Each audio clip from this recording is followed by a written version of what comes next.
Vin Diesel voice today. Well, I had to get the site updated, Mactomano, because several people had put in their monthly patronage, and I hadn't allocated that yet. And that takes time. In fact, it took about an hour and 27 minutes. Before I move forwards, I decided to look up the subscriber count for Tor, because I was curious of some hard figures. Now, we've talked about this before, how sales figures don't tell the whole story, and blah, blah, blah, blah. But it is still interesting to track how well an MMO's subs go relative to its history. Shortly after this expansion, which we just covered, came out, they had about 3.7 million active subscribers. Not exactly shabby, by the way. Here's the weird part. They've never not kept growing. As recently as the last poll, which was 6 days ago, they have 11,314,240 subscribers.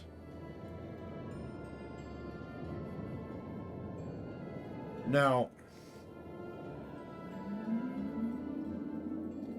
that's either legitimate or they're messing with their numbers. Because since Tor is a free-to-play game, if I had 11 million subscribers, Zach Taft, I'd be doing a lot better. I might even own a house. Maybe. But no, my point is that because this game doesn't do subscriptions in the traditional way, I wonder what exactly they're counting as an active subscribers. Because, yeah, 11 million, there's no way, right? Now, what's funny is if you look at the top MMOs in terms of subscriber counts, hang on, let's just pull this up here really quick. Come on. Come on. At the top, we, of course, have WoW, which at the moment apparently has a subscriber count of 121,536,838.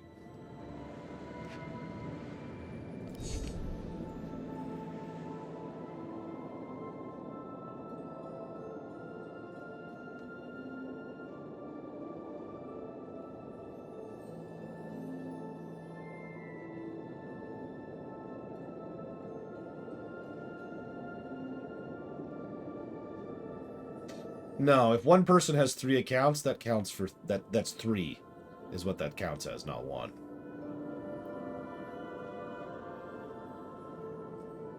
Oh my goodness.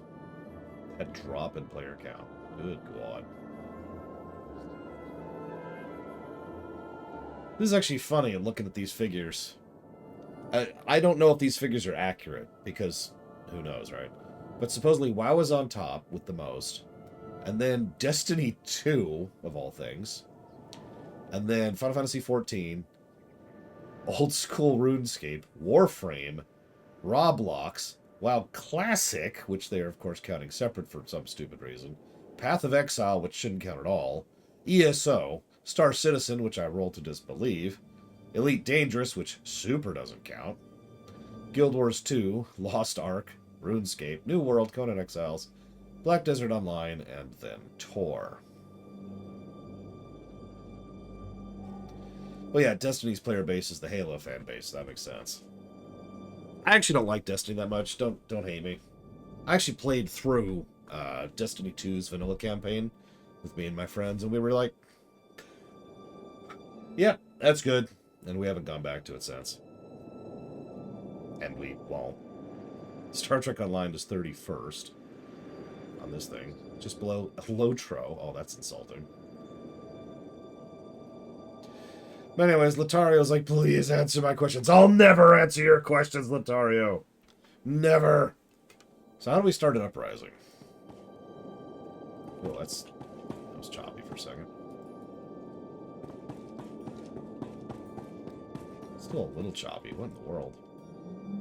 It's, we're going to do one uprising. Probably give it negatives. And then move on. Why is it so choppy this morning? Look at that. Oh, whatever.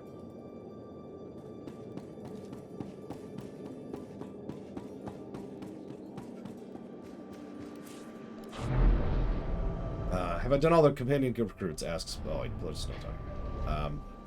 Knowing what I know about Vitiate, would I stop Dramoth from killing a child Vitiate? No. Has my opinion on Vitiate as a character changed? I feel like I answered that. And the most awful curse I've ever read. Probably something written by Evo. What do you think about people referring to their parents or grandparents by the first name? Pretty weird. Remember the story I talked about, this evil, horrible, evil deity of evilness? If I believe that was the truth of the universe today, how would I respond? Immediate suicide. Did Valen destroy the place with their mind? No idea. As my companions were having things happen to them during the end of Mass Effect 2, what was my thought process as this went on? Oh, whatever. I look forward to seeing how they survive, because it's not like they actually permanently kill people in games.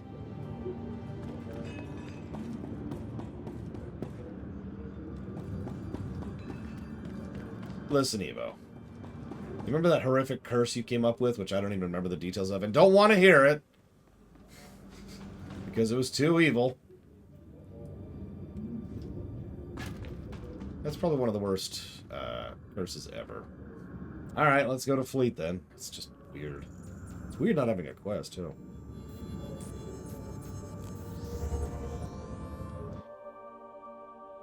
Listen, we all know Darth Iliani. It's the most evil of all Darths. Did I hit record? I did.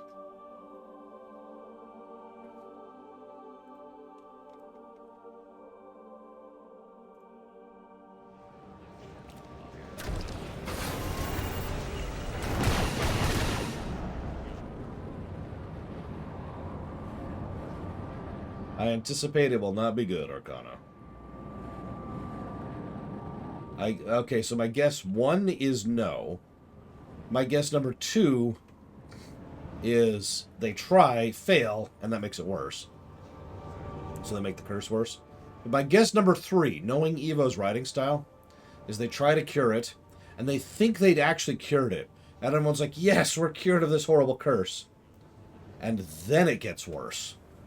The end. Uprising. What do we got here?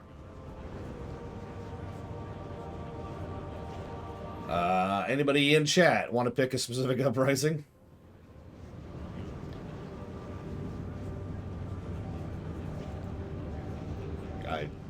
You probably can't read that. We've got Crimson Fang, Destroyer of Worlds, Divided We Fall, Done and Dusted, Fire Frost,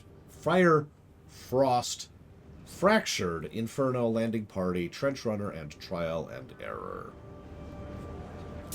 These are apparently master modes. I don't know. Okay. That's okay. There's story modes, and there's veteran modes. But it's the exact same list, so someone pick one. Divided We Fall. Let's do it. Divided We Fall. Accept. Let's do it.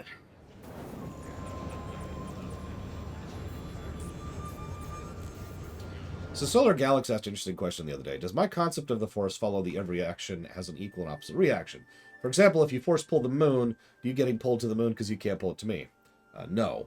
The entire point of the Force is that it kind of violates physics, not that it follows physics. So I would go with a hard no on that one.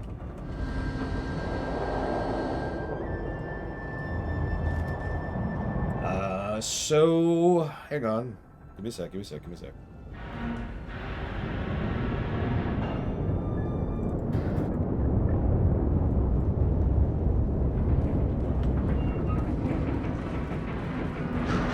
I should probably get a companion out.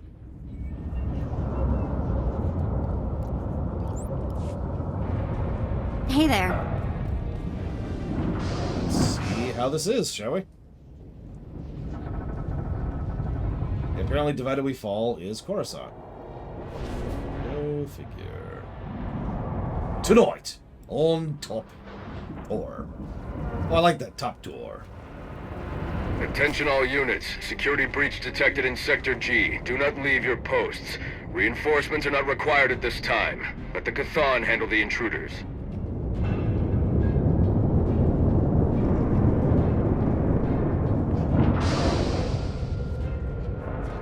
I don't see anything to interact with, so I bet it wants us to kill things.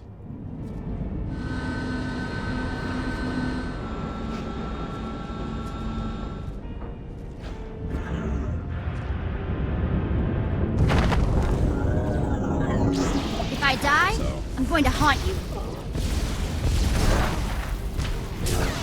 Ooh, those hurt.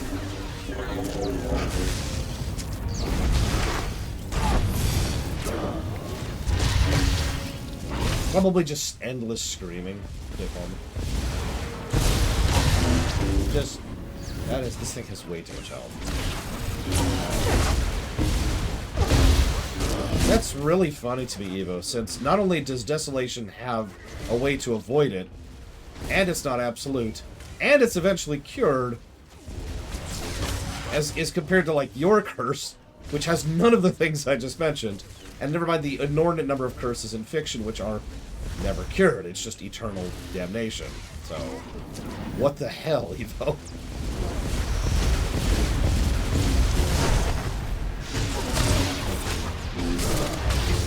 Also, Desolation isn't a curse, if we're being completely honest about ourselves with it. It's just being born different than other people. Yes, this thing is named Beta-Cathon with an O. Beta-Knockback. That's what this thing is. That's dumb, is my immediate knee-jerk reaction to that, Latario. And... No, I do not, Magister. I stopped playing all classes after Legion. No, I understand that, Evo. I'm just confused how you could ever think something... It's like saying a cold is worse than terminal cancer. I'm confused why you think that, I guess. I am confusionated. I should probably pull up a bot.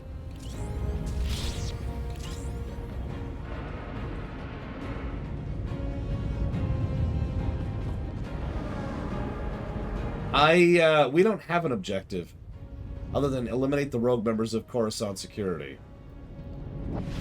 Which is kind of a vague objective. It keeps having these doors which are closed and... Does it really say what we need to kill? So we're just kind of killing randomly and hoping for the best.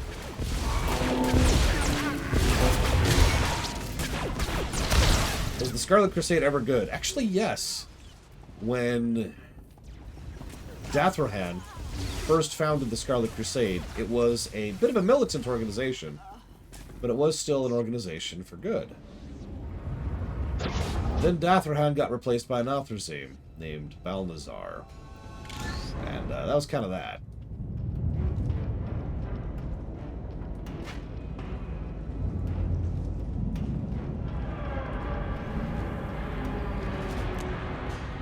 Oh, I'm aware of that, Magister. That used to be a thing back in BC? Okay, sure. There's just poison mist filling the room. That's cool.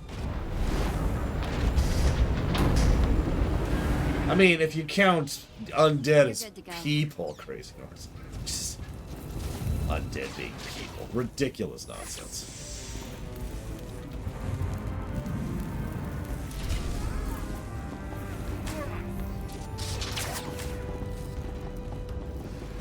The ones that were in Noxorama start to enter? Converge No. on Sector L immediately. Targets must be terminated with extreme prejudice. I knew it was this. The Four Horsemen in general, yes. Hell, the last time I saw the Four Horsemen in a story campaign was last night while I was doing a Shadowlands quest with my friend Pax.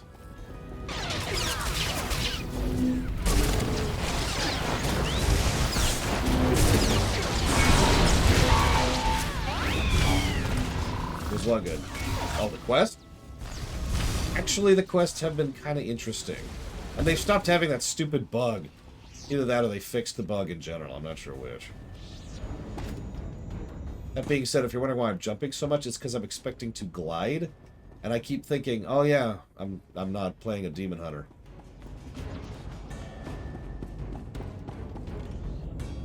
Well, there was the Horseman of killing you with shadow damage. There was the Horseman of killing you with fire damage. There was the Horseman of killing you with frost damage. And then there's the Horseman of killing you with holy damage.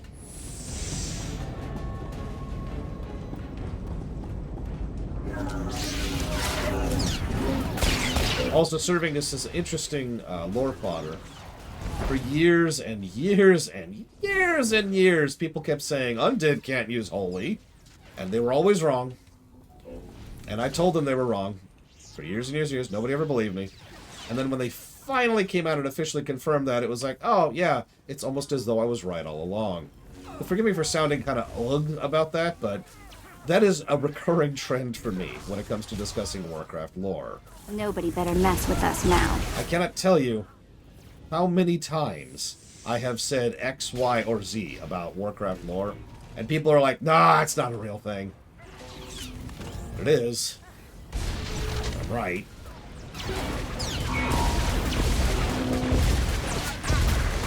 Yes, Crazy Norse. There was a paladin. Well, actually, he was technically a warrior, but let's not get it. There was a user of the Holy Light back then. That's a ignoring priest. It's completely ignore that thing.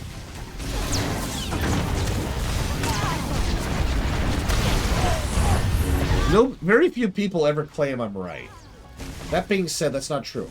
Every now and again, every now and again, I'll get a comment on one of my WoW lore run VODs. You know, the WoW lore run. And they'll say, holy crap, he called this 4 years ago, or whatever. Something to that effect. But anyways, I'm getting off topic. Were there ever any hints in RDR1 that the gang was as large as it was in RDR2? No. RDR2 is actually so disconnected from RDR1, I have actually recommended to people that they play 2 first. Or only play 2.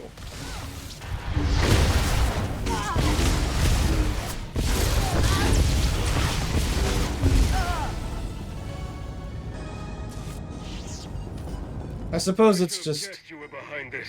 Your alliance has brought nothing but death and destruction on the Republic. You took down a lot of my people today. Good soldiers, true patriots. But your tyranny ends now. My tyranny of beating the Eternal Empire? And saving your all asses? Twice? I want you to meet my friend. He doesn't say much, and he's very, very hungry. Okay. You're good to go.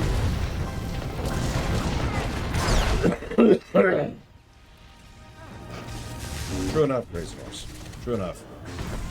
Anyways, I guess it just bothers me more than it should. Not because of Warcraft or anything else like that, because I already have enough trouble having a total lack of self-confidence. Constantly second-guessing myself and constantly, not being sure about something. So, like, every now and again when I'm actually sure about something, that is inevitably the point at which people are like, nuh-uh! And that just bothers me for some reason. I don't have a better way to phrase that. I know I shouldn't let it get to me. I know I shouldn't care. Blah, blah, blah. Anyways. Galaxy's about to be down. One cute Twi'lek. And Vet is dead. Yeah, this hurts a lot. This feels tuned for 4 people, not 2. By the way, we're in story difficulty. I don't know if you got that. There's also no healing... Oh, never mind, there's a healing thing over there. I'm dead, but there is a healing thing over there. So that's cool.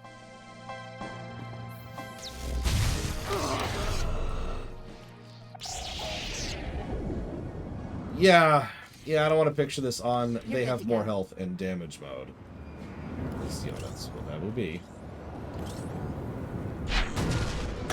Hey, why did I have to open a loot box? To open a loot box? To open a loot box! Did you see that? Did you see that just now? I literally had to open the box, to open the bag, to open the crate. Oh my god. Okay, so it looks like we got 2 healing spots in the room. That's the wrong... But I'm not playing my Demon Hunter. Not playing Demon Hunter. Gotta remember that. I want you to meet my friend. He doesn't say much, and he's very, very hungry.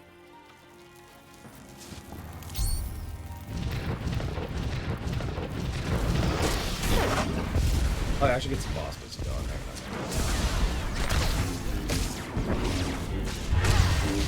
And last I checked, there's a bunch of questions from you, Eva. You'll have to give me a minute, though. I'm busy dying. I'm busy trying, so I'm busy dying. Nope, we're putting down an uprising, because stupid people.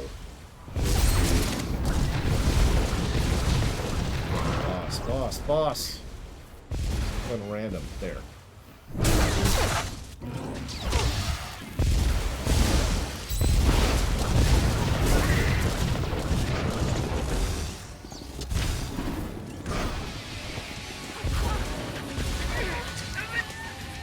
I love that overwhelm ability they have. I really do.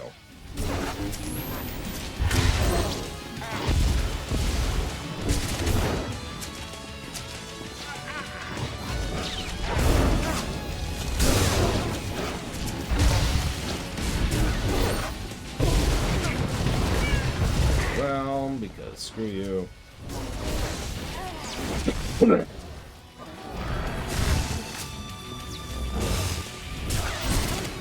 Who's Ben's alive? Oh my god, Kay, you're here at the beginning of a stream instead of the end of it. I'm weirded out by that. Hang on, are you really Kay? Tell me something about Higade that, like, really shows that you have an insight into his character. Oh no, we've already seen several people. Sorry if I sound like I'm straining. It's because my whole area is just clogged right now. We've already seen that some people want to go back to the good old days. Hell, Suresh arguably wanted to go back to the good old days. You're the good to moron that she was.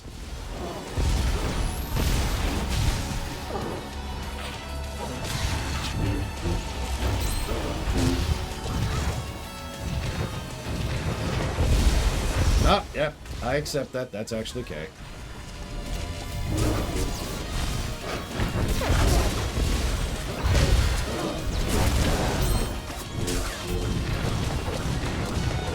Now, that can't possibly be. Nobody is as much of a brick as Shepard. Well, that's my turn to die.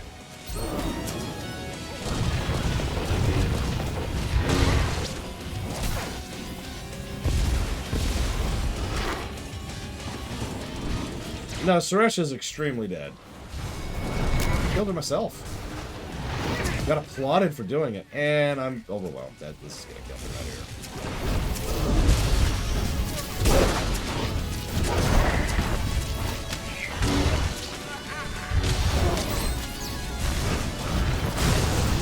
Oh yeah, that's gonna kill me.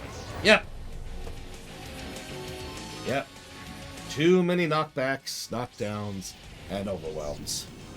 It's never...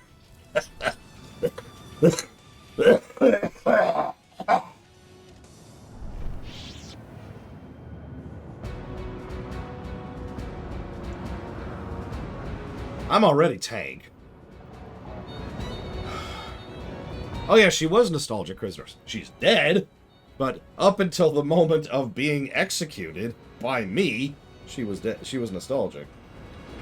Although I shouldn't say nostalgic. That's the wrong word. That implies the wrong thing. She was the good old days. And I hate the good old days.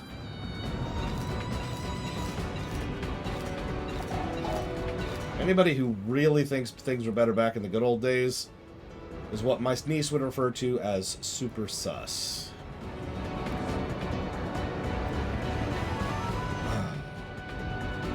How much longer is Mass Effect 2 compared to Mass Effect 1? I believe Mass Effect 1 is actually longer.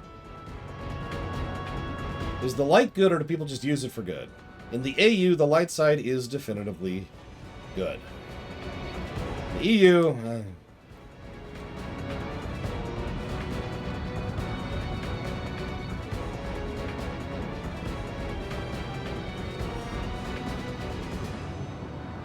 So hold on, I'm gonna look something up really quick here. Oh! The light's never been good in WoW. It's never been evil either.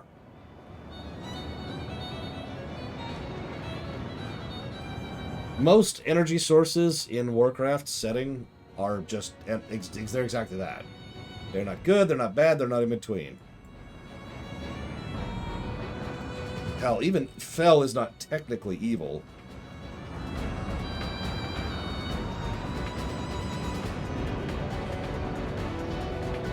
Yeah, no kidding, prisoners.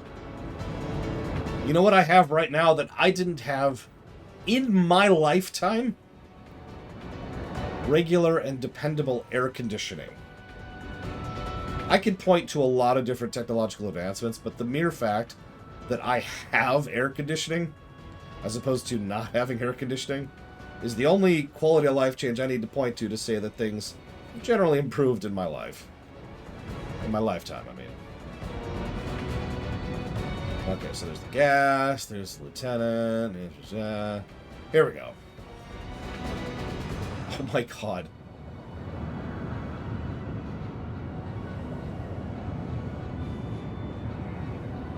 Blah, blah, blah, blah, blah.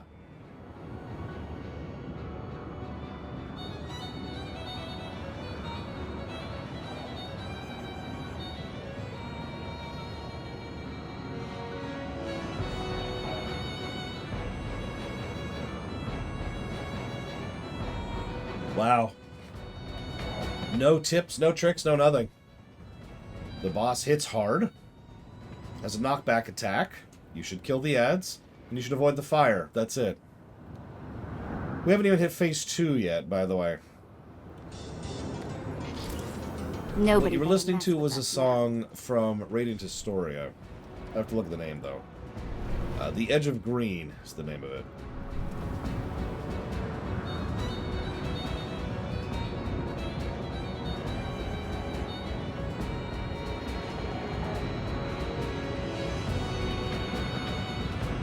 Okay, whatever. So here's how we're going to do this. We're going to make one more shot at this, and we're going to go waste our time on it.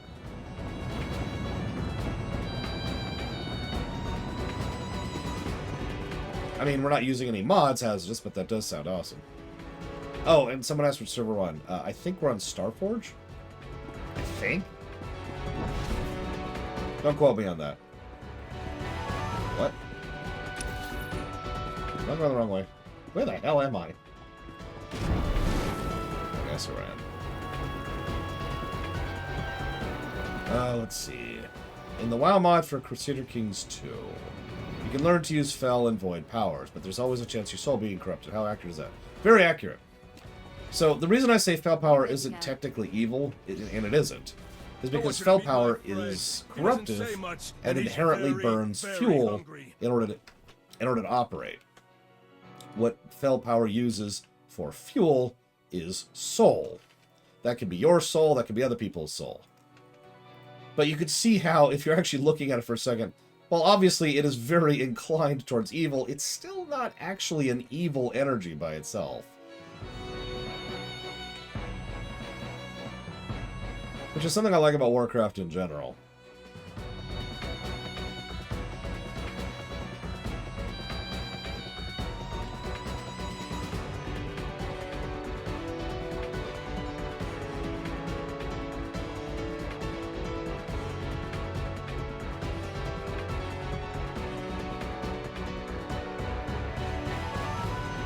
Yeah, we'll see, Astus, because I am actually curious how bad the minigame is. I haven't actually done it in the last ever playtimes.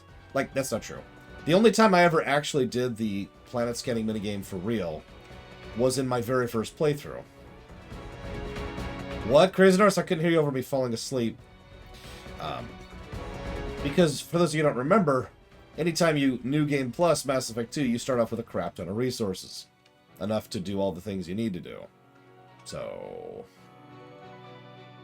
you don't have to do the scanning minigame after that point. I don't even remember if we did it when we were streaming it last time. But yeah, I want to see how it actually is in action, because I know that, you know, obviously I know what we're getting. I know the upgrades I want. And I want all the upgrades, so we'll see how bad it is, blah, blah, blah, blah, blah. One of the biggest reasons why I try not to mod unless I am certain about a specific thing. Like, if I know that there's something that's going to give me a headache, I will mod that out and then just give the negative. Or if I know a game well enough to know that, you know, something's going to be extremely grindy, we'll just get rid of that and move on.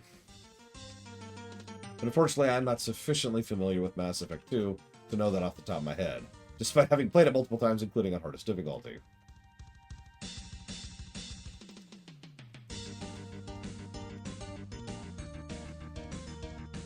Questions. Closest place or plane of existence, elemental plane in the Warcraft universe to Anathema? The Maw. Easy question. The Maw is beautifully horrific. I absolutely applaud them in making what is effectively hell, and it's probably the most effectively designed visually and audibly hell I've ever seen in fiction. The Maw is horrific. Several characters in Shadowlands will specifically say, nobody deserves the Maw, and I completely agree with that. I would never send anybody to the Maw.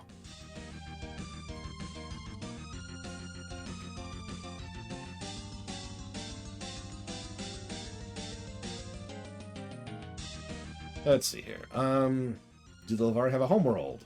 Never thought about it. Nars had a question. You know how in Dragon Age Origins you can go into Connor's mind? Did you know that if you have max persuade and finish the broken circle, you can go to Fate to control him? Yes, actually. I would not send Valkorion to the Maw, no. I would erase him from existence, but I would never condemn him to the Maw.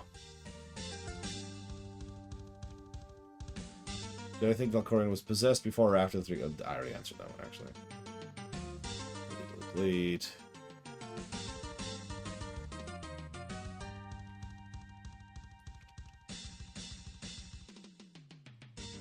This is just what it is.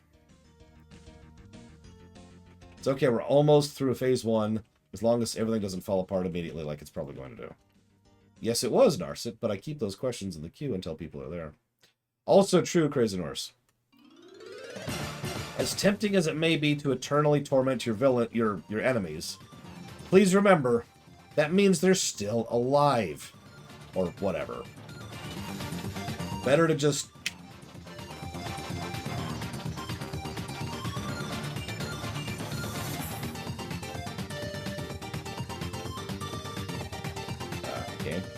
Game! God damn it. I hate that overwhelmed crap. I really do. And they're pulling out. Let's do this. Or let's get knocked into the air. Because that's how that works.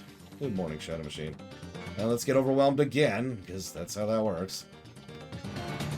Oh my god.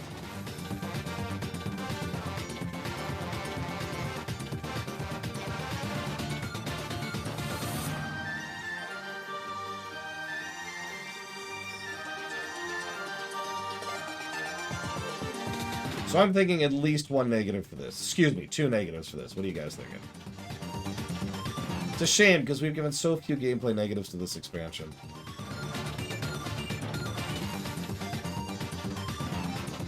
Here we are. Like, you could argue this is overtuned or undertuned, but ultimately none of that matters. You know what matters most? This is boring as hell. This is, oh yeah, this is story difficulty. Bring the Alliance down. Killing you myself should do the trick.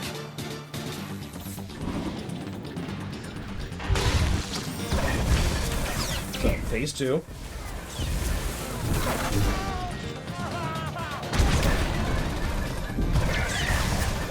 Wow, that hurts like hell and stuns.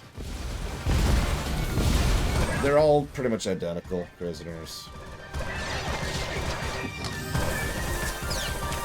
It really does, Blade Cheval. Yeah, I think Vet died? Let's see her body. Is that her? That's her. I'm not sure what killed her, and I can't res her while fighting.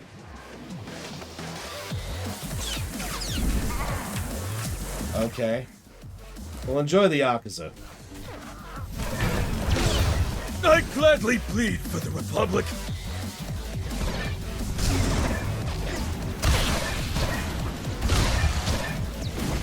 I didn't even see what killed her. Oh, looks like the mortar killed her.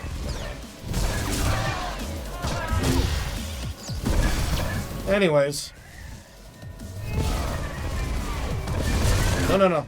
Okay.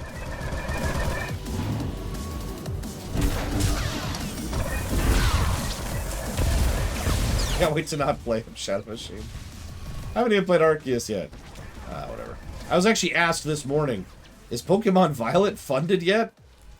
Now, if you don't understand why that's so funny to me, do me a favor. Rally around me. Go pull up the list right now and tell me how funded Pokemon Violet is. Go on. I'll wait. Oh, thank God, they're regulars rather than SIGs.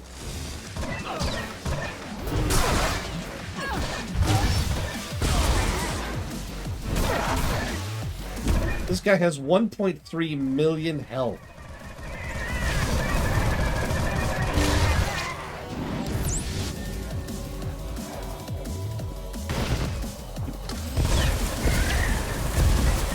And dead.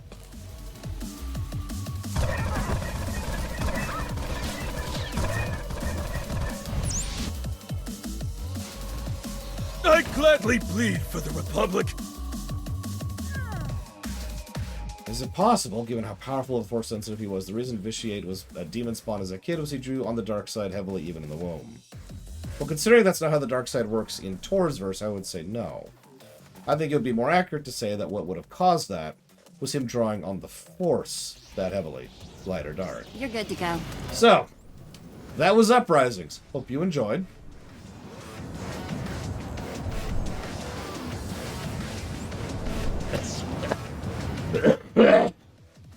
That wasn't an e-bag, Shadow Machine.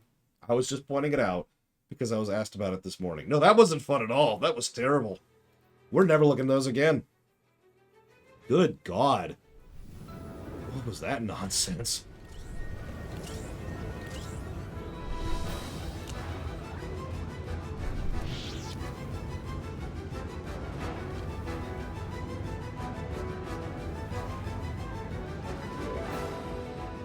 No one's mentioned it on stream yet, Holt Bolt, but I agree with you.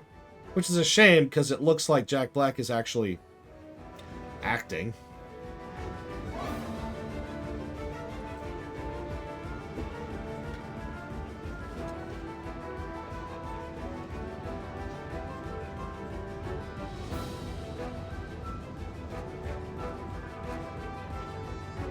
Alright, so, that was Uprisings.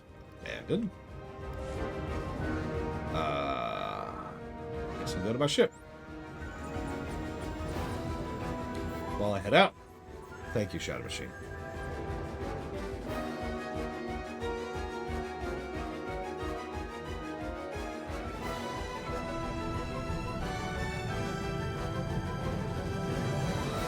Always appreciate. Thank you. I will put that towards Pokemon Violet. Ping to you, Flag End.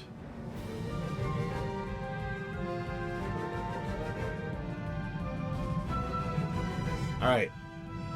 Anybody want my extremely hot take on the Mario movie trailer? Extremely hot take. It's the hottest take I've ever taked. Look.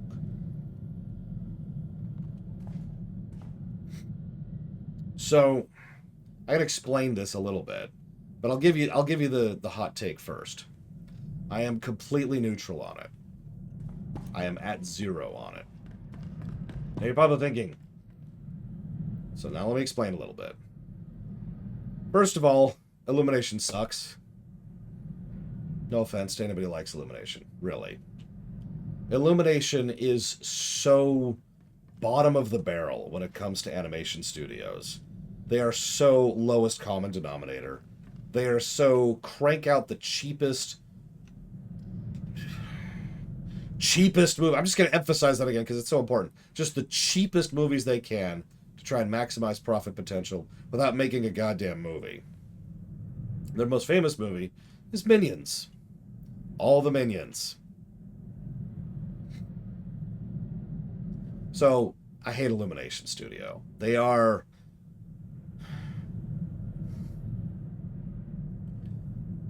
They're the White Castle of movie making, of animation specifically.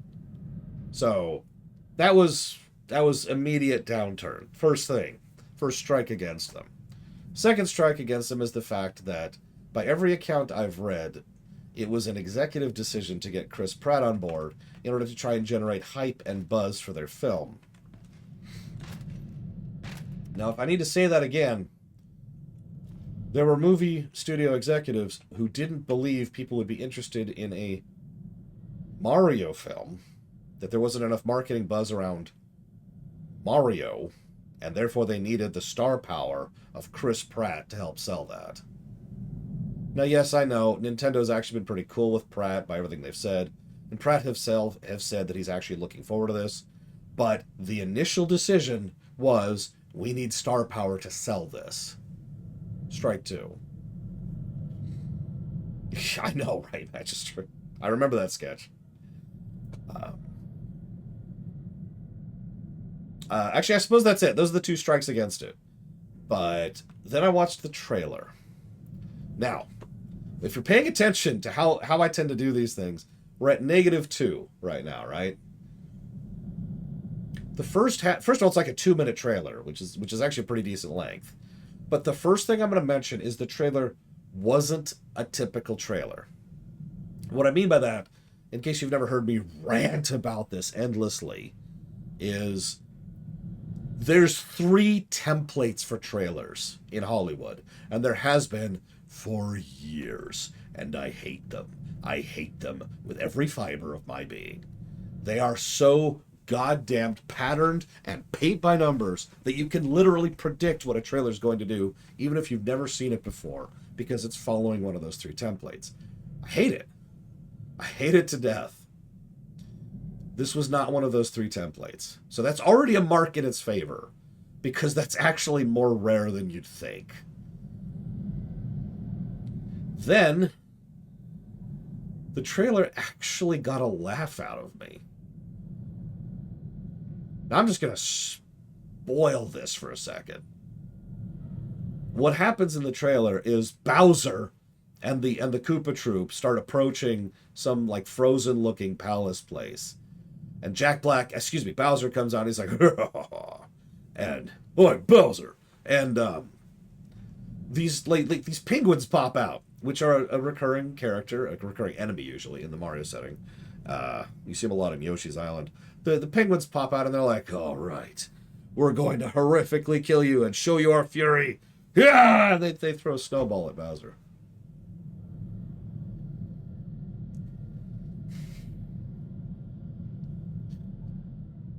That actually got a laugh out of me.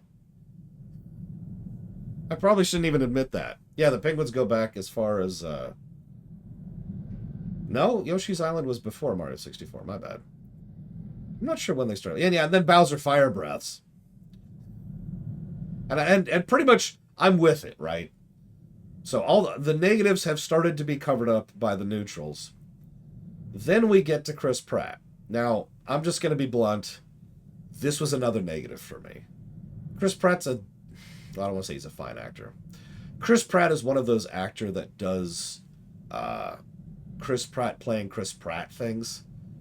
He's not the only actor like that, but there's a lot of actors who, they only ever really have one role they play, and it's usually just them playing themselves, right?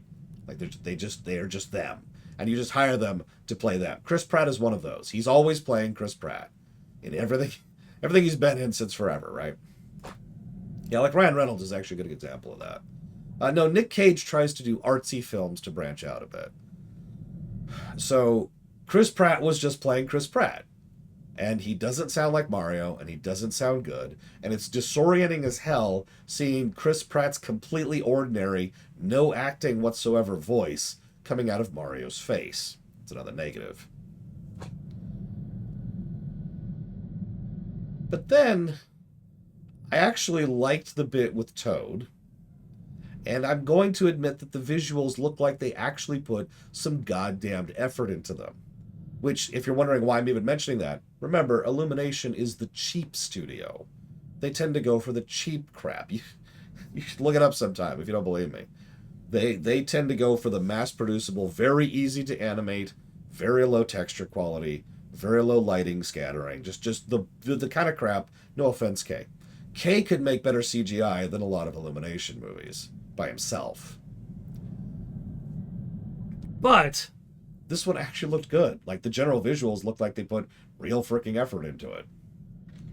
So, overall, between all those negatives and all those positives, I am dead smack in the middle. I am at a 0. And that may sound like a bad thing, but considering that I started at a negative, that trailer actually pushed me up to 0. Think of that what you will.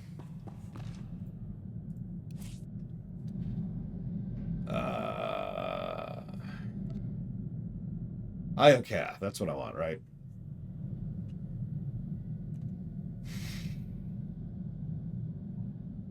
I'm so sorry, Kay. Will you ever forgive me? Tell you what. If I bash Higaide's support, I'm sorry. I'm sorry. You know what I should do? I should do like an entire story just centered around Higgaide someday. Because Evo asked a question. She said, I've mentioned a few times, I like now what stories. She finds the premise interesting, though she hasn't written any such stories herself. Can I tell her what I like about that premise and what narrative potential I see in it? I think what I like most about the now what story at its most fundamental and core is it's all about consequences, right? There's nothing wrong with beating the big villain and winning the day. But what interests me more is the more complex and the more nuanced and the more developed story settling, okay, now that that's over with, now what? There's just literally more depth to that type of story than can exist. Because by necessity of crisis, you're not focusing on the details. In universe, even. You're focusing on killing the big bad. You're focusing on beating Godzilla. You're focused on stopping the Lich King. You're focused on tearing down Voldemort. And it makes sense. Again, there's no dig here. There's no negativity here. It makes sense. In real life, I hope most of you have never experienced this, but in real life, when you're in a real crisis situation, everything else goes away for a minute. And you're just focused on that.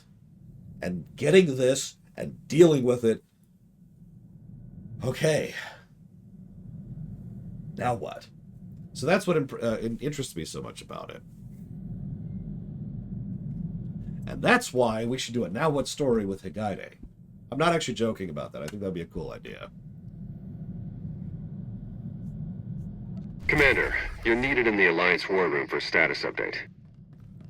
Very well.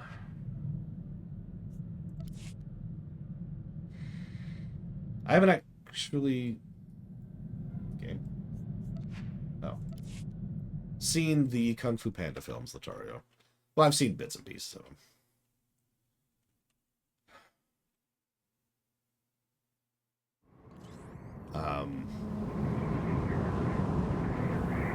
Completely differently, Latario? Like, completely differently? I'm not even sure how to think about that. That's such a sea change, you know? Are we on Iokath? We are on Iokath. Correct. The story of Felreath actually, and the other characters, all starts... I am in Orcano's phase. That's interesting. That would explain why I'm not where I should be. How do I leave? Oh god, there's no leave. Okay. Sure. Let's try the Fleet Spire Trap. Maybe that'll work. Hang on. Let's see if we can just bounce super quick and efficiently. If not, well, we'll teleport. Damn it. Well, that sucks. Nobody better mess with us now.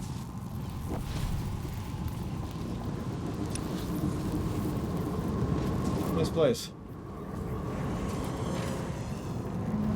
Nope, it's locked away. Okay, whatever.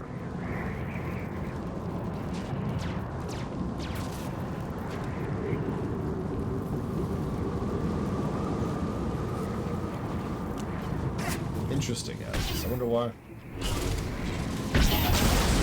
Yeah, sorry, I didn't finish my statement. Here, we'll mute this for right now. So, let's get some music going. Ooh, that's boss music. We don't want boss music. Nobody likes boss music. Let's get some Donkey Kong in here.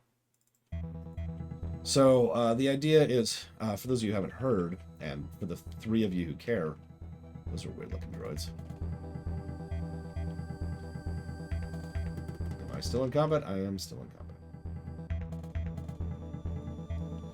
I had a story idea. It's actually one that's been bouncing around in my head for a while. I have most of the skeleton of it written out, but some of the character names literally don't exist because I never actually sat down and came up with them. Wow, this thing...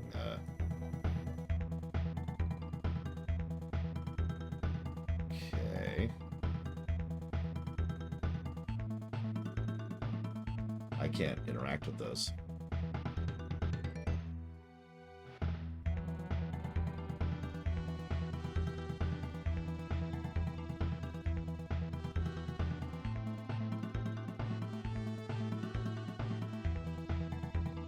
And I'm stuck in combat. So, there's this big evil mage, right? They're very powerful. What's their name? Doesn't matter. I'll come up with it later. Don't even know their gender or species, because it doesn't matter. They're big and they're evil. Rawr. And they created a dystopian, super totalitarian empire of doom. It was only the size of a single system, but still, that's pretty big if you think about it. And they're like, behold all my power. I am super duper powerful. Power. And then there's this great hero. He's like, I will stop you. And then there's this great, politician who's like, I will assist you in stopping this person. And then they do. And all that happens before the story starts. And there's actually 4 separate characters that the Now What story is supposed to deal with. And the idea is to bounce around between the perspectives of each of them. One of them is a former lieutenant, actually, who becomes a captain of one of the military ships that used to follow the evil mage. One of them is the hero in question. One of them's the politician in question. Damn, I'm still here. Can I, let's see what happens here. Perfect. Okay. And one of them is a merchant / trader person who's really low tier, all things considered.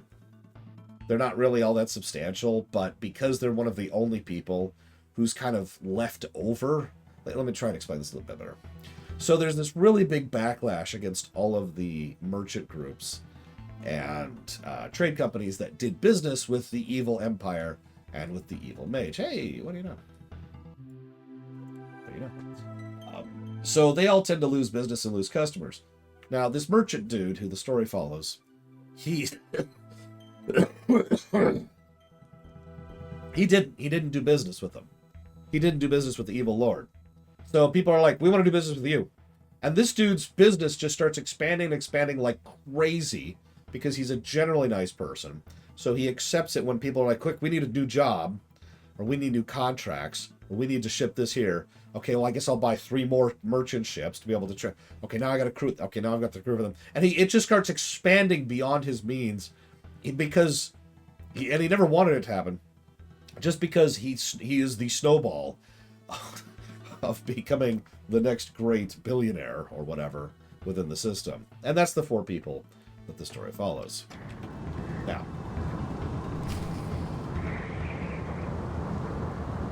what, Shadow Machine? Okay, well, let me ignore these laser I can't move. I can't move or use my camera.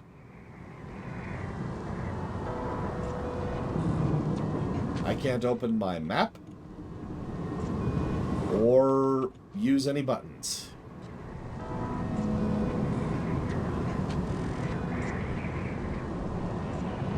I believe we are soft locked.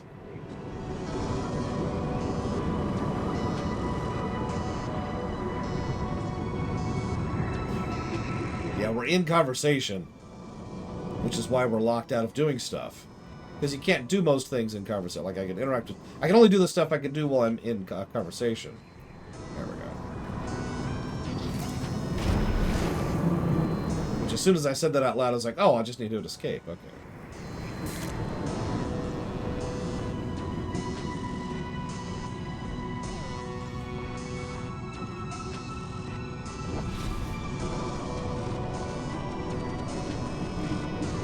Not impressing me so far, Iokath.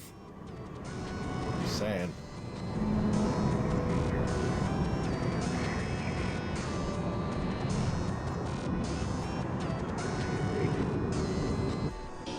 Oops, wrong button. Well, I can switch to that if you want, Nerazaz. Hang on. Oh, we're not even on Iokath at the moment. Sure.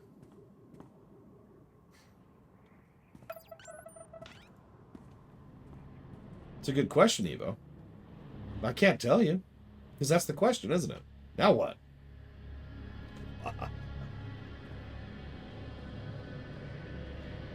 Although, no, the merchant didn't join Felwraith's crew. Completely disconnected story. Well, okay, they're all connected, but whatever, you know what I mean. What's up, Theron? The Eternal Alliance is stronger than ever, Commander. What about all those All worlds uprisings? sign up every day. Name any planet Valen terrorized, and we're helping them recover. Speaking of which, Zakul contacted us again. They're asking for more aid. Hold up.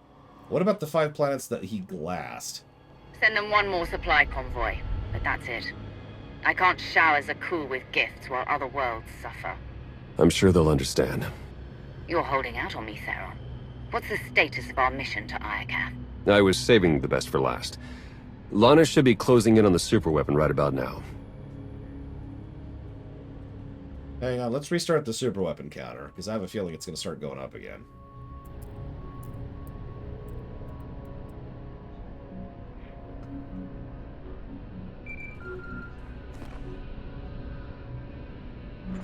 Come in, Lana.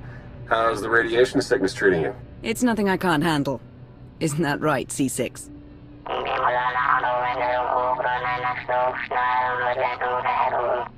You heard the droid. Mm-hmm. Lana equals full of herself. Focus on the mission. Have you found the superweapon, Lana? According to the intel we received, it should be just up ahead. Stand by.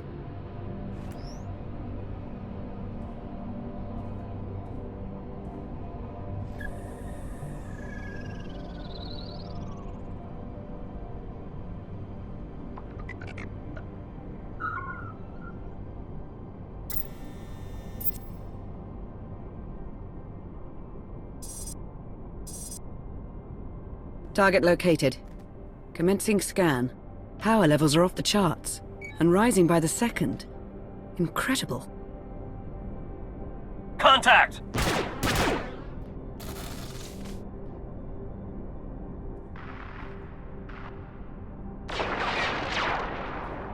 Lana, what's happening?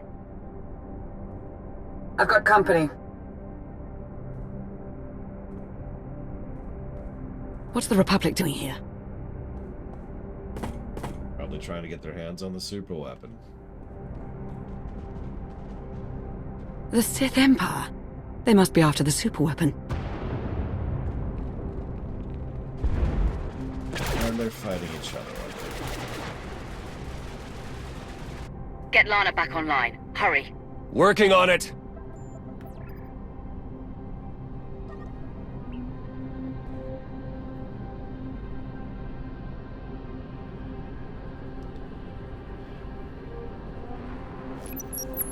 Don't worry, I lost them. Lost who? The Sith Empire and the Republic. They're on Iokath, and they appear to be fighting for control of the superweapon. Iokath is massive. There's no way we all happen to find the superweapon at the exact same time. Agreed. The timing is just too perfect. So it's fate, chance, or plain old bad luck. Either way, we've got a superweapon to deal with. According to my scans, it's more powerful than anything we've ever encountered. More powerful than the Eternal Throne? Quite possibly. If the Republic or Empire claim it, they would usurp the Eternal Alliance as the dominant power in the galaxy. The fallout would be catastrophic. Then we have no choice. We can't let this weapon fall into the wrong hands. How should we proceed, Commander? We'll meet you on Iokath, Lana. Head for the fleet spire and start clearing a landing zone. Understood. I'll see you soon. Ships of the Eternal Fleet. Stop all supply runs to the Imperial and Republic worlds and join me on Iokath. We have a war to win.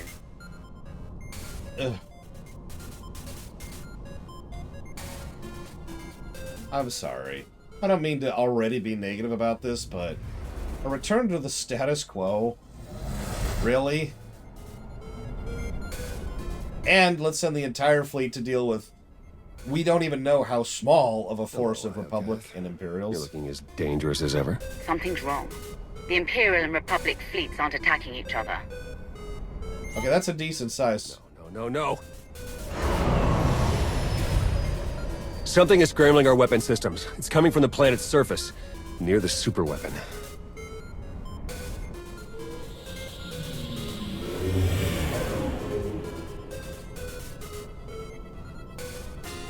The Eternal Fleet's offline, Commander. They can't help us. Great. Tell the Gemini captains to find a workaround. In the meantime, we'll head to the surface. Did we ever give the Geminis their free will back? Good call. If there's any way to help our fleet, we'll find it on Iokath. Again. Like, they never really dealt with that.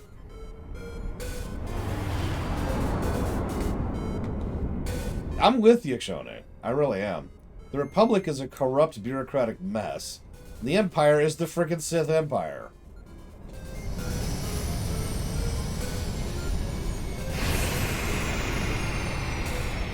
Scorpio gave them free will, and then Valen took it back.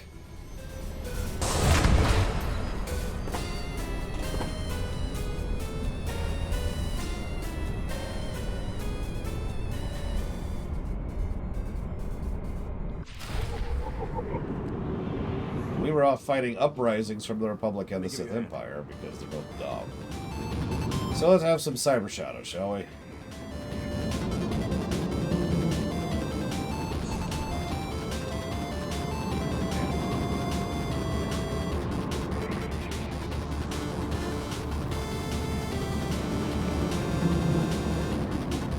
You know, I was actually thinking about that, Crazy Norse.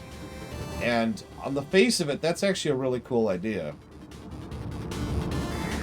What, you don't like Cyber Shadow music? What? What? Okay, fine. We'll go back to boring music. Sigh. Wait, no! I have an even better idea. Where's my Kirby playlist? Hang on. Okay, bad news. I don't have a Kirby playlist. Note to self.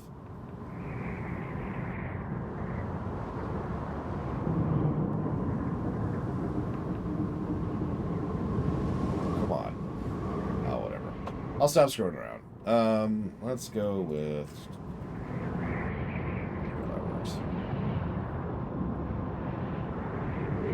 One of the things I talked about a lot back in WoW was the idea of what I literally referred to as the Has-Brains faction. It was the smart people from all the other different factions, including the Alliance and the Horde, who kind of drifted off to make their own third faction of the Has-Brains. If you has a brain, join the Has-Brains, right? And that was the faction that was actually going to keep Azeroth safe and not be stupid. Now, if they go this route with this, I'm actually going to be in favor of that. The idea of...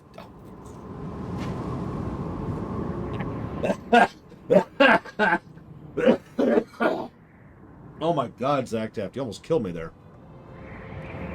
So the Has-Brains faction, if they actually go with that, that sounds like a cool idea. But I don't think that's what they're going to go with. So we'll see. I think they're going to do something much, much worse than that.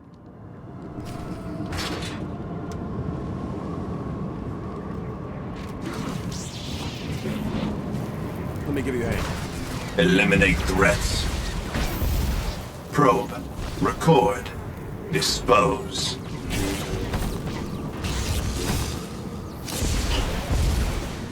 Yeah, the Army of Light. Kind of a deliberate Babylon 5 reference. And by kind of, I mean totally. Eliminate threats. Oh no, they're totally going to pull a BFA, Craziners. They're totally going to pull a BFA. And we're going to be right back to... We're going to have to join the Sith, probably, because we're a Sith warrior. And we're going to have to go back and fight the Republic. Because, god dang it, smash that head into that reset button. Perfect timing. Meet me at these coordinates, and watch out for droid sentries. Clear the area. We need the fleet spire safe before we make camp here. Understood. May the Force ever serve you.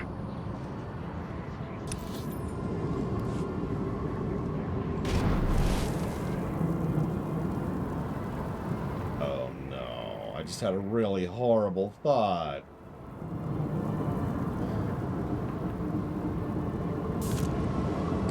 So I'll go ahead and say it out loud. So at the end of the best expansion in the game, we had this big moment where it was like, alright, we now have the Eternal Fleet, we have the resources and the materials and the know-how and the manpower to help the galaxy and help get things back on their feet. Restore, yada yada. Or conquer it. That was an option too. We had that choice. That's probably where the story should have ended. But of course, this is an MMO, we have to keep going. So what do you want to bet that what is about to happen, or is going to happen over the next expansion, or however long it takes, is the game is just going to slowly rip apart every advantage we just gained until we don't have any of it yet. Like, the fleet's going to go away, and we're going to lose the droid factories, and we're going to lose the throne. The Alliance is going to break apart for some stupid reason. And we're just going to be all the way back to being the Sith Warrior.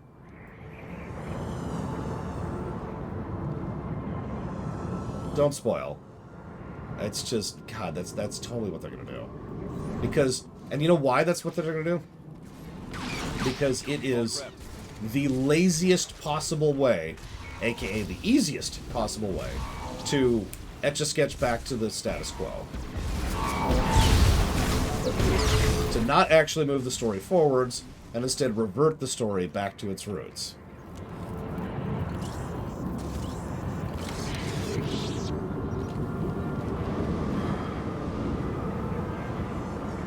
Is there any game that's ever changed the status quo of the third faction like this? Guild Wars 2 kind of did, yes. More than once, actually. We start off as part of our race in Guild Wars 2. That then drifts into us becoming part of a third faction. Not of our making, but specifically built for a singular purpose. Then, spoilers happens, and shortly thereafter, everything goes to hell. And then we just kind of start building the Has-Brains faction from the people who survived everything going to hell. It's actually pretty cool. And it's stuck that way ever since.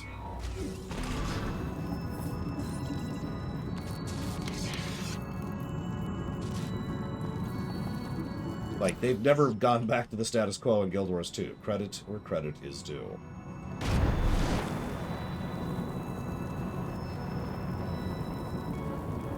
No, I actually agree with you, Julito. That is the curse. And I think that's a great word choice. For... No, Sactev. For the two-faction system. It is the exact same curse WoW has been struggling with for literally over a decade. I think we're actually approaching... Yeah, we are approaching 2 decades now. In 2 years... WoW will have spent 20 years suffering under the two-faction system. See you around, silly idea. Have a good day at work.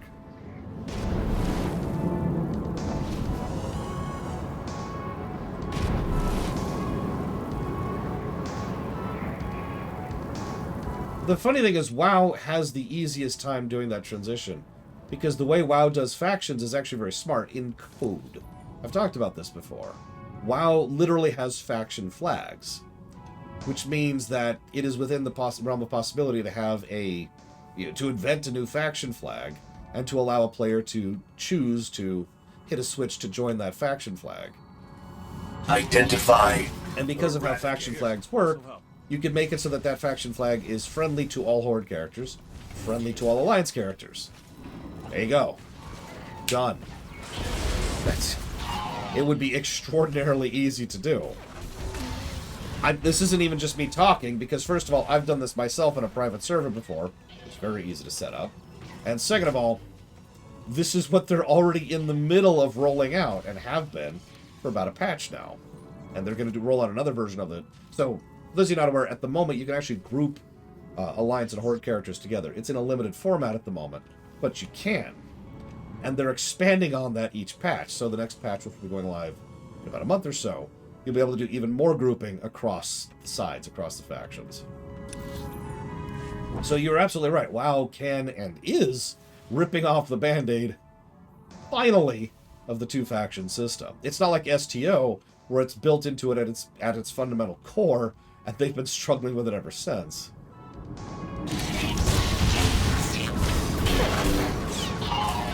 Now, I don't know how Tor does it, so I can't speak to that.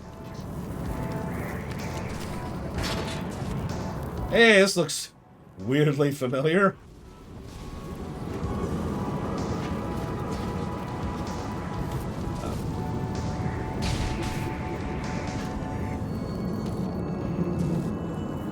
Oh, that's not true, Django.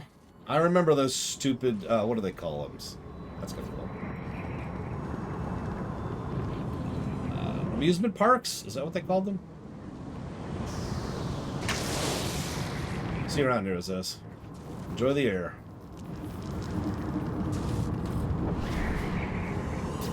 No, you're right, Crazy Norse. I'm not disagreeing with you.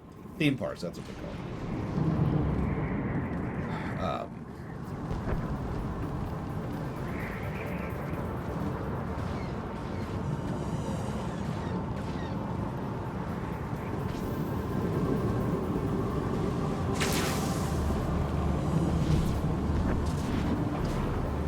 No time like the present.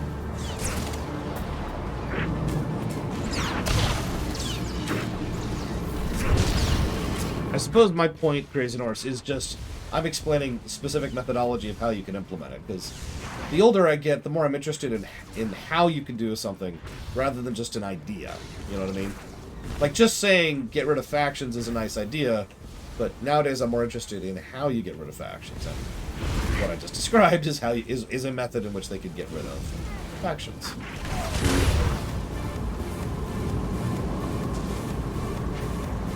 But again, I'm not sure what's going on with Tor. I don't know how Tor is coded. You know what MMO does not have a faction bias problem?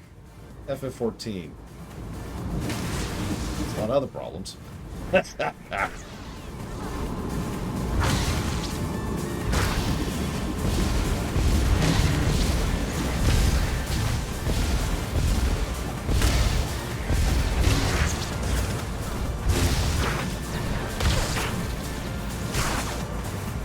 mean, it's worth it, Changa. You get quests from frickin' Admiral Thrawn. Come on. Who's just hanging out with Vader and Palpatine on some random... What planet were they on? Because I remember Jabba was on Tatooine. Excuse me, Captain Thrawn. My bad. God, that king was... Anyways.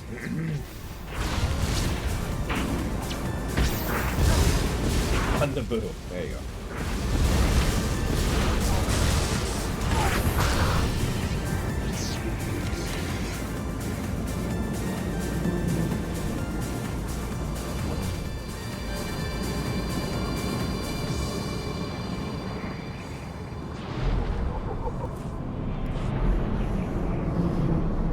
Thank you, Melkor.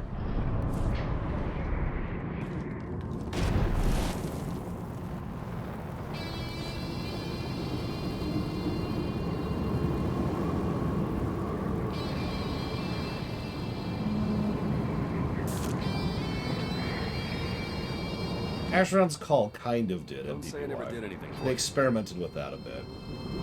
They never really committed to it, though. Not the same way we're talking. Commander, welcome back to Iokath. I'm glad you're safe. What's the latest? The war's heating up with every passing minute. You didn't tell us you had company. Hello, Quinn Our and trigger-happy Ilara. friends sent these assassins, so I took them captive. I told you I'm no assassin. I've come to deliver a message from the Republic. And you are? Captain Ilara Dawn of the Republic. It's Literally the best part about the Trooper story arc. You're looking more potent than ever, my lord. Quinn, is that you? In the flesh. Well, I'm not going to kill Quinn. But... I was worried you died, Quinn. How long has it been? 6 years, 8 months, 12 days. I've missed your company a great deal, my lord. I hate to interrupt this reunion, but I have a time-sensitive request. Supreme Commander Malcolm wants a word with you. In private. Supreme Empress Commander. Athena requests the same. But unlike Malcolm, she's open to a group conference. Get your leaders on the line, both of them. It's about time we sort out this mess. Right away.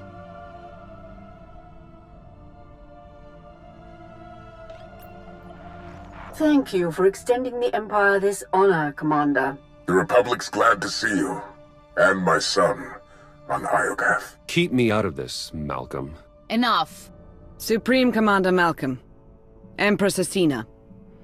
Your armies have started a war over a superweapon of immeasurable power. Why would you risk everything over a single weapon? I take full responsibility for the Republic's actions, but I won't apologize. This ought to be rich. It's no secret the Eternal Empire nearly wiped out the Republic. We're struggling to rebuild and protect ourselves. The superweapon on Iokath is the key to the Republic's survival, and I'll be damned if I'm gonna watch it fall into the Empire's treacherous hands. I didn't come here to be insulted. Choose your next words carefully, Malcolm. I know you've spilled your share of Republic blood, but that's in the past. Join forces with the Republic. Help us defeat the Empire, and we'll share access to the superweapon and all of Iokath. Really? Malcolm's your father, Theron. What do you make of his offer? He's right about the Republic. Valen nearly broke them. They need this. The Empire suffered too. We alone supported your battle against Valen, and we paid for it dearly. Now the Republic wants to deliver the killing blow. You once fought for the Empire as wrath personified. Now you can embrace that power once more. Help us crush the Republic threat. Once they fall, our empires can both partake in the spoils of Iokath. You've worked with the Empire more recently. What do you make of Athena's offer? We've already allied with the Empire. If we turn against them now, what message does that send to the rest of our followers? It tells them we don't honor agreements with traitors. Don't forget, she trespassed on Iokath without your permission. A small transgression. If I had to choose, I would join forces with the Empire. The Republic's a safer bet. The choice is yours, Commander. Who shall we side with?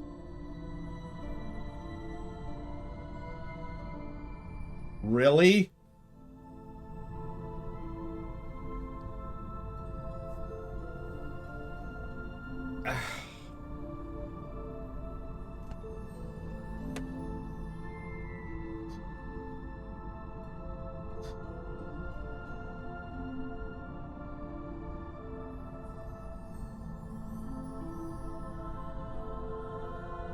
Okay.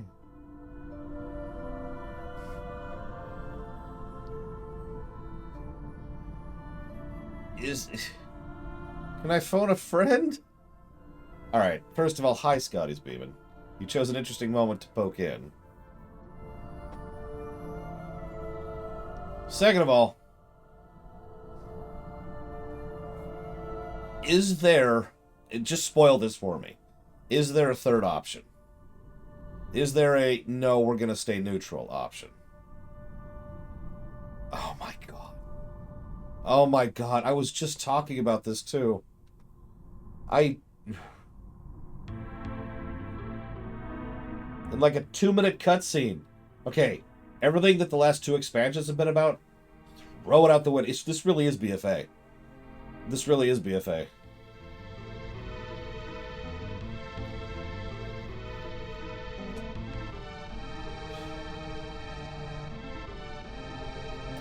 Just... BFA got better too, Oculus. You know how BFA got better? This is not a joke. This is not memeing. BFA got better the moment it stopped being about the Horde versus the Alliance. It started focusing on the plot centered around N'Zoth and Ashara. There were some legitimately good quests and patches and content in BFA, but it was patch content.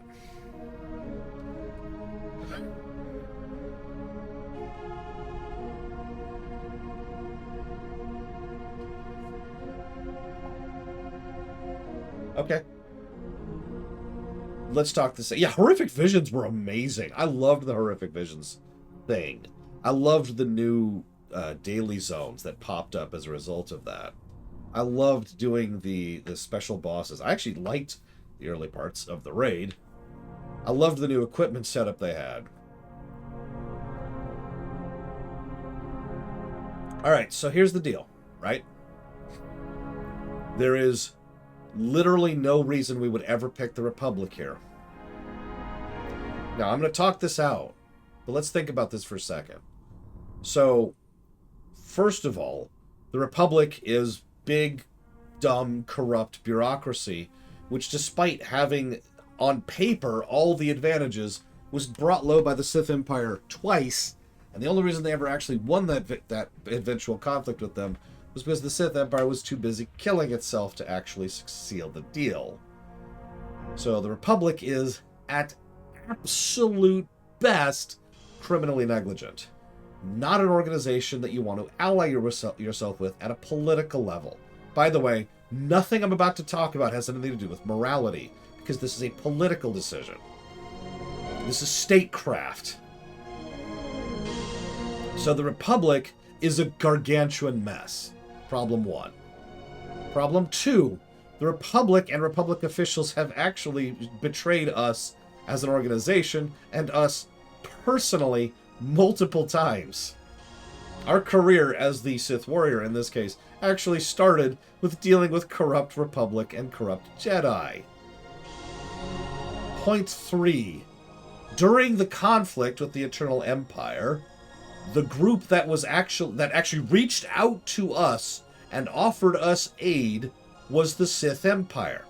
Probably because that was the politically correct choice for both factions to make. But the only faction that actually made that choice was the goddamned Empire. Probably because Asina has a freaking brain.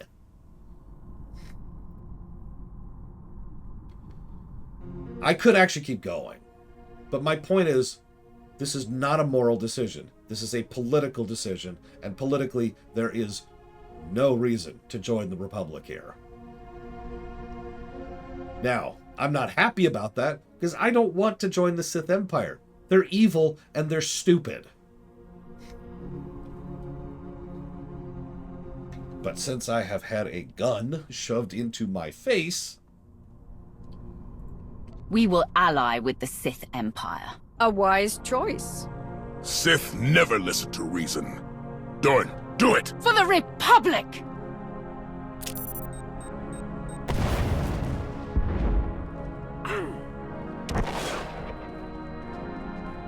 She got away. We'll deal with her later. Good, I didn't want to actually kill her. The Republic has launched their attack. Fight back with everything you've got. We're on our way. Quinn, we'll continue this reunion later. For now, I need you to defend the fleet spire. With pleasure, my lord. The Republic's scum will rue the day they trespassed on Iokath. May the Force serve us all. Don't say I never did anything for you. No. If I was the Consular, ironically, I would make the same decision, J. Palmer. Remember that the Consular would have only really one variance in that, and that's that the Consular wouldn't be the Sith Warrior. But, at the same time, the Consular saw plenty of examples of both the Republic and the Jedi not being on the level. Now again, the Sith suck. But, politically speaking, there really is only one option here. The agent would refuse to choose. Honestly, that's honestly what I would do too. The Sith Warrior would do. But if you put a gun to the agent's head and said, pick a side, I guarantee you what my agent would say. My agent would say, pull the trigger and die. Because my agent would refuse to join the Sith Empire again and knows that they're the only logical choice here. This is... God damn. So yeah, I did actually see it, Blade Chaval. Hang on. Let's see if I can pull up the whole enumeration. So this is a reset button, which is already irritating. It's a false choice, which is already irritating. We're forced to join. It's infuriating, and it's very rushed. So that's 3 substantial problems with this whole situation.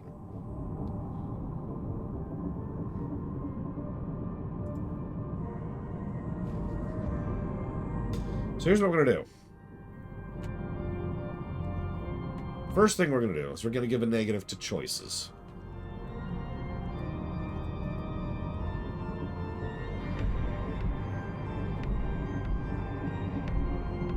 And that would be my agent's canon death.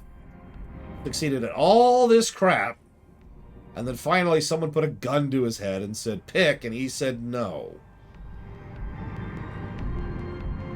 No more control, no more rules. Iconoclasm.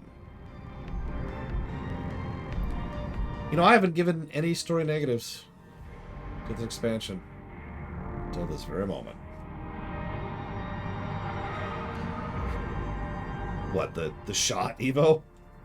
I mean, it fits, doesn't it? Doesn't it fit the Agent? At least the way I play the Agent. After all the Agent's been through, they could never pick the Empire. But after all the Agent's been through, they could never pick the Republic. There is no choice there. There is no choice there. Pull the trigger. I can even hear his voice, that wonderfully calm British tone. If the only choice here is to pick between a corrupt and decadent Republic and a corrupt and evil Empire, I say, pull the trigger, please.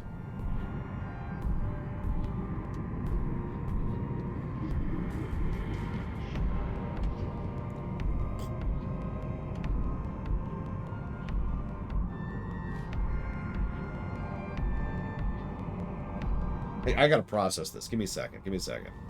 Because I can't give negatives out of anger. That goes against the point of the system. Or rather, I can't give negatives out of in the heat of the moment. I can give negatives out of anger. I've talked about the difference between those two things.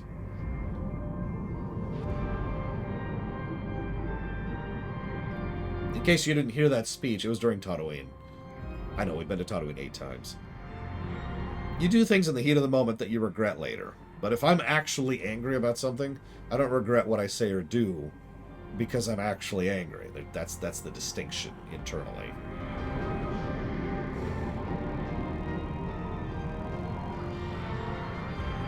Okay, so.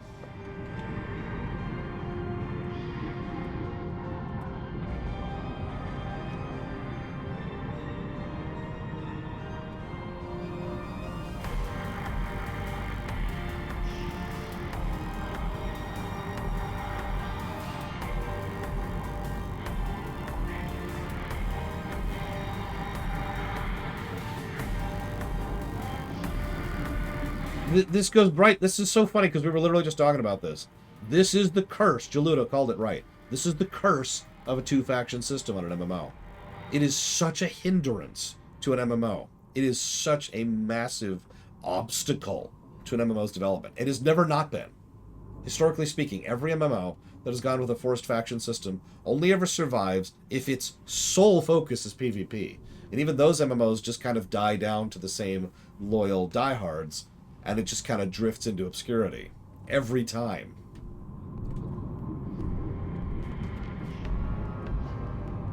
Well, the problem here, Mike Romano, is this game was saddled with the twin faction system because this game was emulating WoW Vanilla. Now, why WoW Vanilla had a twin faction system, I have no idea. But I know a lot about the development of WoW. I know their excuse for it, but I don't know the reason for it.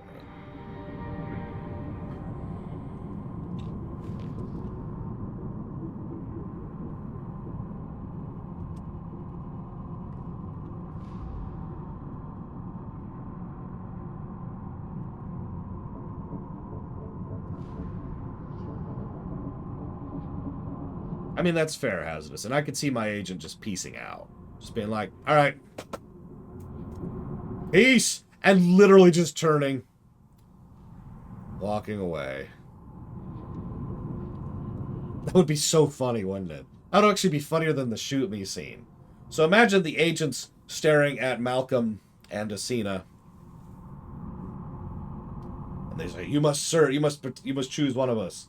And Lana and Theron are like, you must choose one of them. And it's like, doesn't say a word.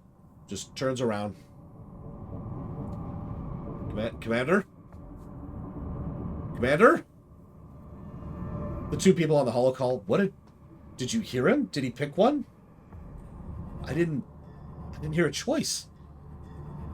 And they never see the agent again. He just fades. Just vanishes off the radar completely.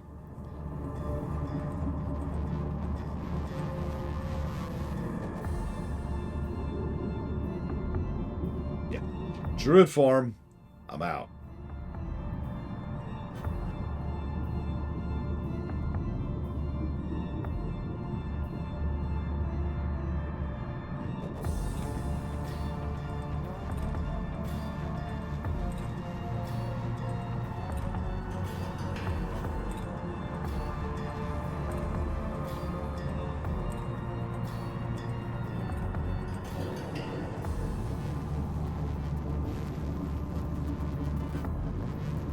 So I've decided not to give this 6 negatives. That's insanity. I mean, I couldn't possibly give this system 6 negatives. Excuse me.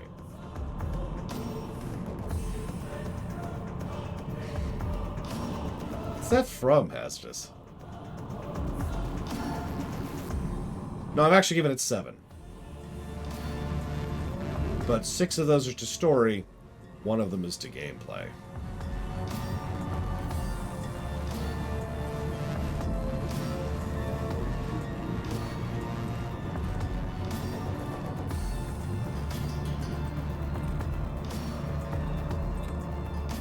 Alright, so...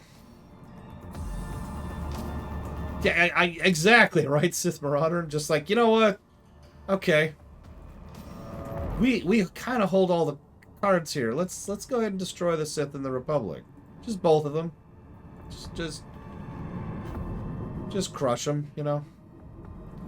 Alright, so we've joined the Sith Empire. Hold on. Let's get our official theme song going, since we have now joined the Sith Empire.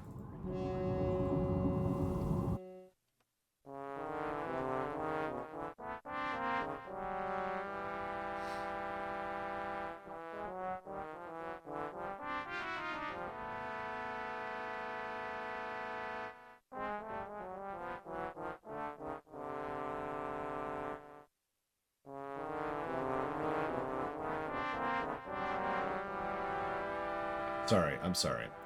Is the Republic literally the other way? Okay, I'm not going to inflict that song upon you much more. God damn it.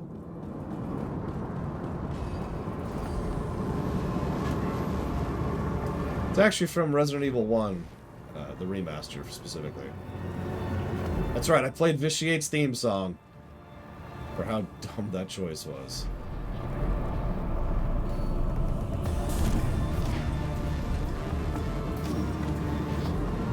Don't say I never... Theron, I'm gonna be honest, I'm not in the mood right now, buddy. Love you. Oh, hello. There are republics here. Yes, Gummy. Let me give you a hand. That game is terrible. I have no idea why anybody likes it. I don't mean that to say that to sound mean. I mean that as a sincere statement. I legitimately do not understand what anybody could like about that game. You know, that's true, Crazy Horse. Yeah, exactly. That's exactly what I was just picturing. Guys. Pick a side. No. But I have a gun. I don't care. There you go. Evo is... Well, see, you don't count, Evo. You're my evil twin. We talked about this. Or no, sorry, evil clone, not twin. Different thing, different thing.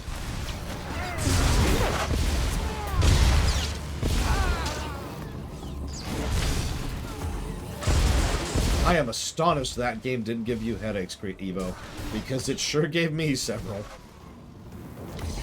I had to quite literally invent my own mods on the fly in order to make that game not give me headaches in order to play it for the stream.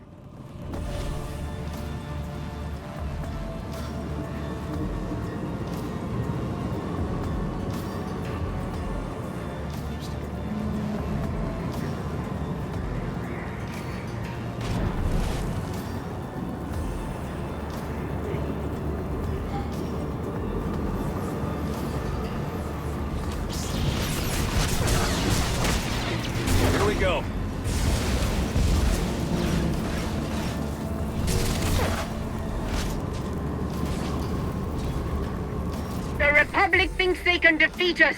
Impress them with the might of the Empire and the Eternal Alliance.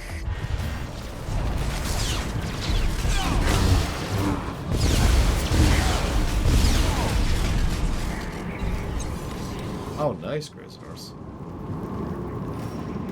If you ever do, let me know how, they are. How good they be.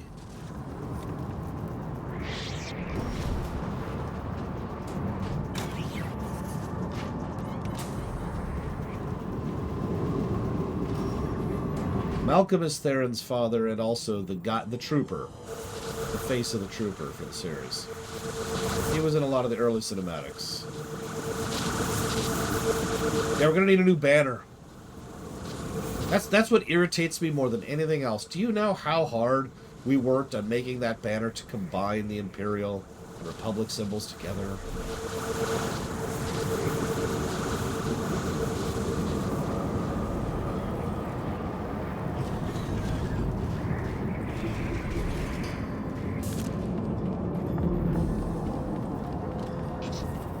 Let me give you a hand.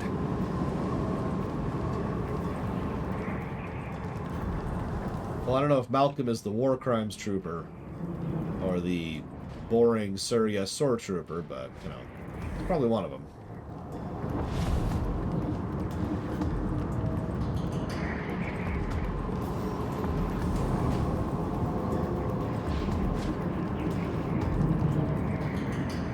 There is none, Dr. Winter.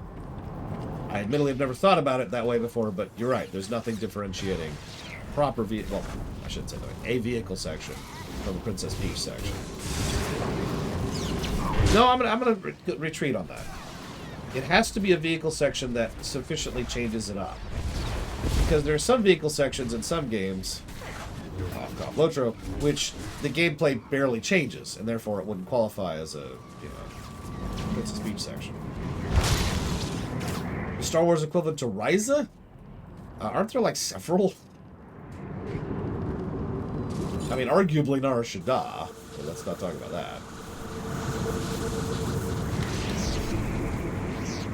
7, Mr. Red.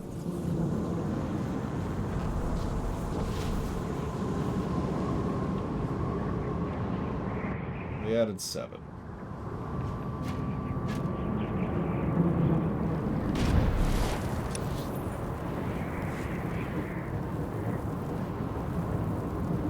Yeah, I'm trying to think if there's someplace that's really like Ryza.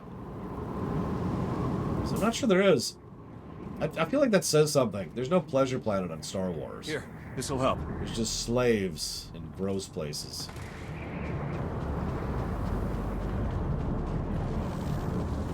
Yeah, I take it back. I'm not sure there actually is a pleasure planet in Star Wars. Republic artillery incoming! Look out!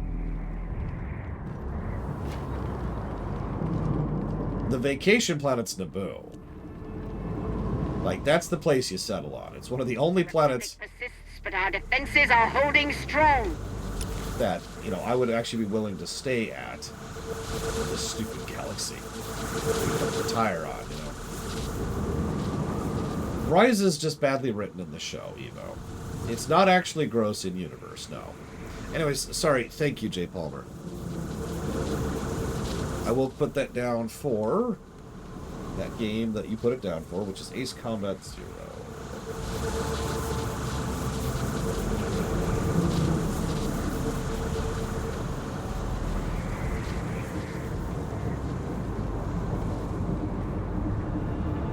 Looks like I'm just looking for one of the wall pieces at this point. Oh, I'm on the wrong tab. Okay, Arcana doesn't say anything. Thank God.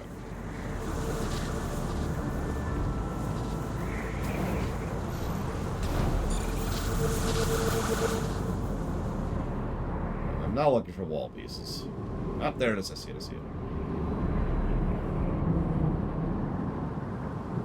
All forces, fire on the Republic position.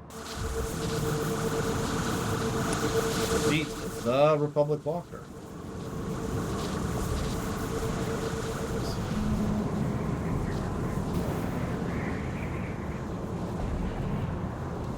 But yeah, no, Ryza is a resort planet. In the episodes, for some reason, they insist that that means tons and tons of sex. But something I have ranted about extensively is that there's plenty of things to do to both relax and enjoy yourselves that do not involve having sex.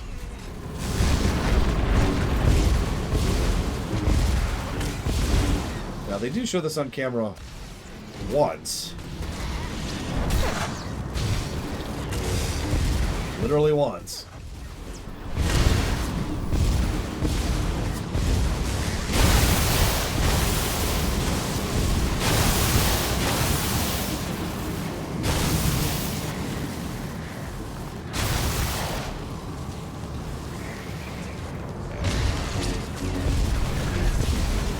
Oh no, Makeb is still totally a pleasure planet. It's just, you know, a little different.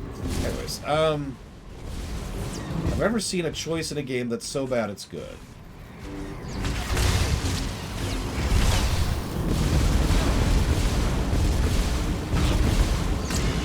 And you're on Ryza now, Evo. Have fun. You can relax on the beach. Get caught up in your reading. They've got really nice suites that you can just relax in. Some of them have beach views. Some of them are actually literally over the ocean. There's some up in the mountains, you know. You can get around via jetpack if you want to. Or you can just walk. That's cool too. They have really good food on Ryza too. They have to. Resort planet.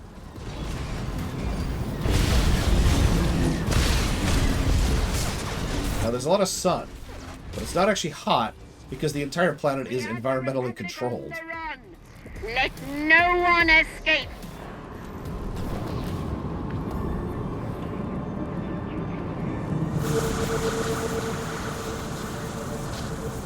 Oh yeah, no, you're right, Crazy Norse. There probably would literally be a sex island or whatever. And then there would be a place where, for example, the kids could go and hang out.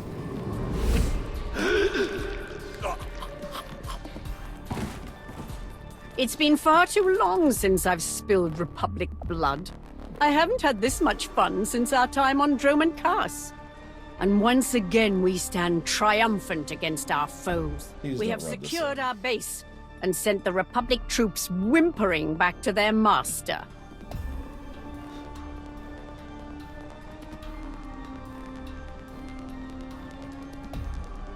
The closer our relationship, the more impressive the results. Our combined power will fill Malcolm with terror. If I know the Supreme Commander, he's already plotting the Republic's next move.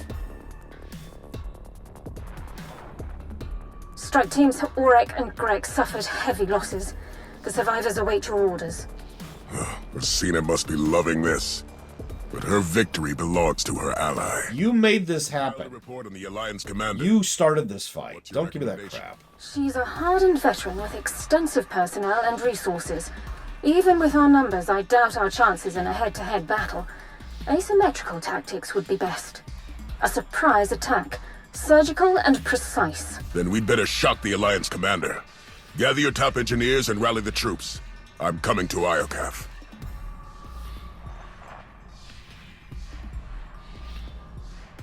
What are we looking at? The Republic has erected a formidable base.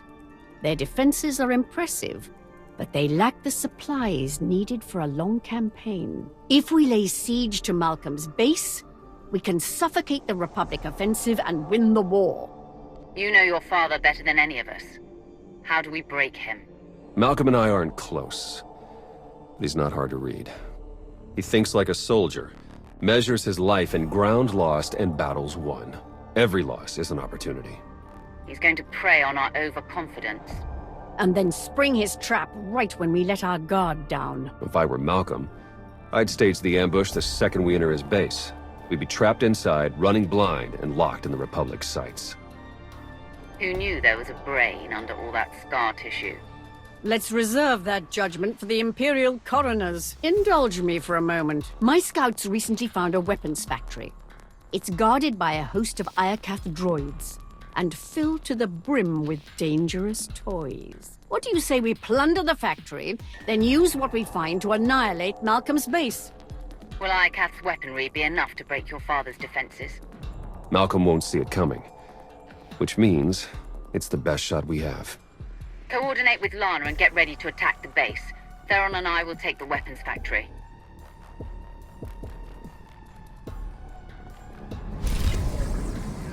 Here, this'll help. Please don't remind me of Heideline right now. I'm already feeling kind of nauseous going.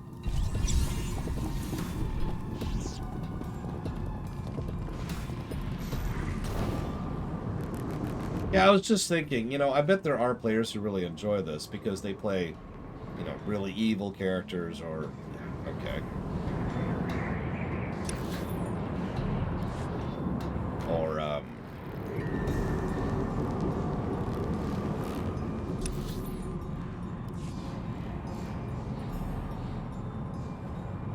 I don't know, really stupid characters? Help me out here.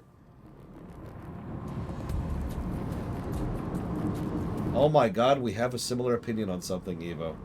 I thought I'd never see the day. I hate Highline. I always have. No, you're right, Blade Chabal. If this was a choice where you could choose this, and also choose something that, say, I wanted to choose, I'd be fine with it. I'm actually pretty pro-choice. I've said this before. If I ever designed a video game that had choices in it, I would probably design evil choices in it, even though I would never do that myself. Because the point is to allow the player the option, right? That's the whole point of choices gameplay.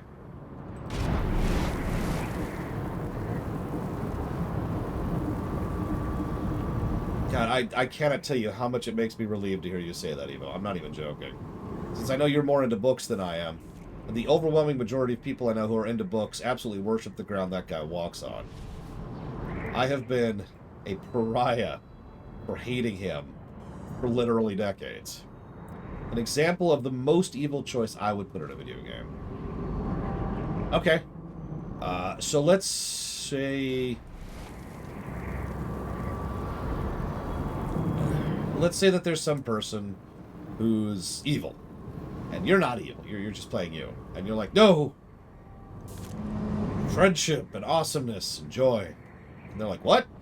And you're like, yeah! Check it out. It's really cool. And they're like, oh. Actually, that does sound pretty cool.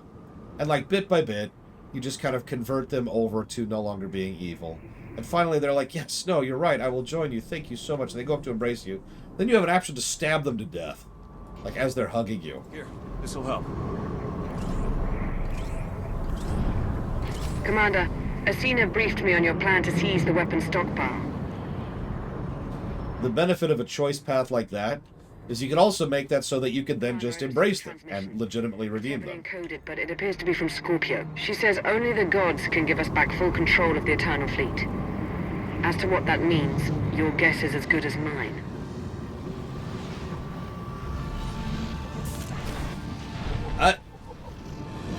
Oh, thank God it's not headache-inducing. Oh, thank God. That scared me for about a second.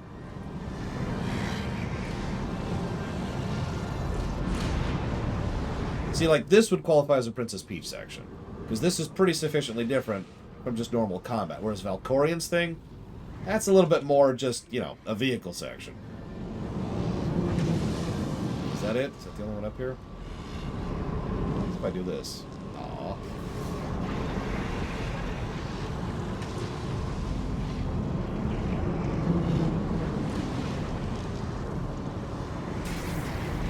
What?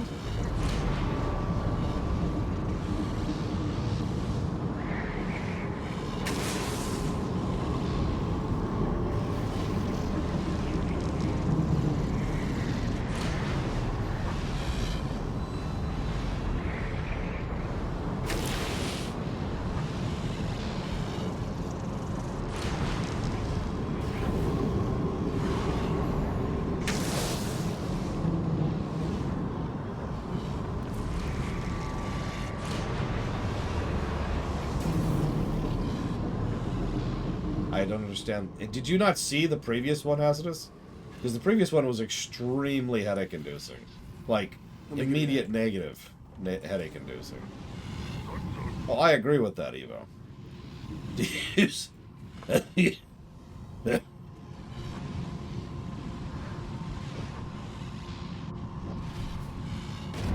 To use an example of a choice I would never put in a video game. Hang on.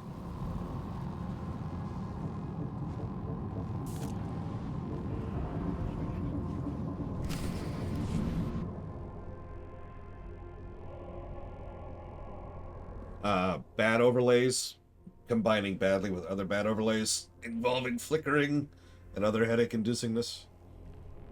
What the hell is that?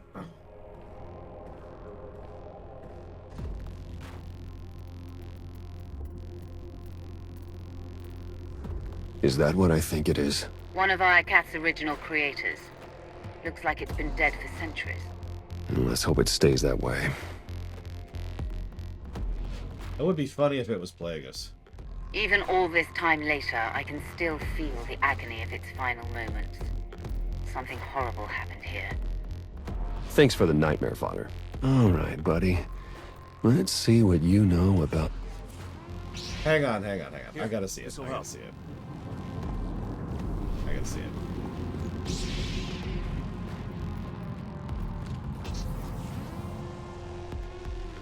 Is that... One of Iokath's original... Let's hope it stays... Rah! Ah! Whatever happens here, it was all worth it just to see the look on your face. Very funny. Now, unless you've got another joke up your sleeve, I'm going to get to work. All right, buddy. Let's see what you know about these weapons. Iokath's even more impressive in person. Its technologies will defend the Republic soon enough.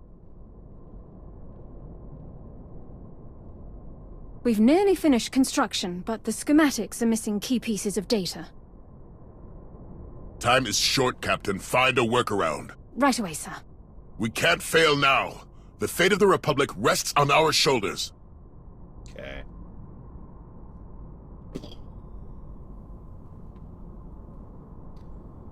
So first of all, thank you for the bit, Rama. I'll put that towards SG-1. Jackpot. Neurotoxin gas activated.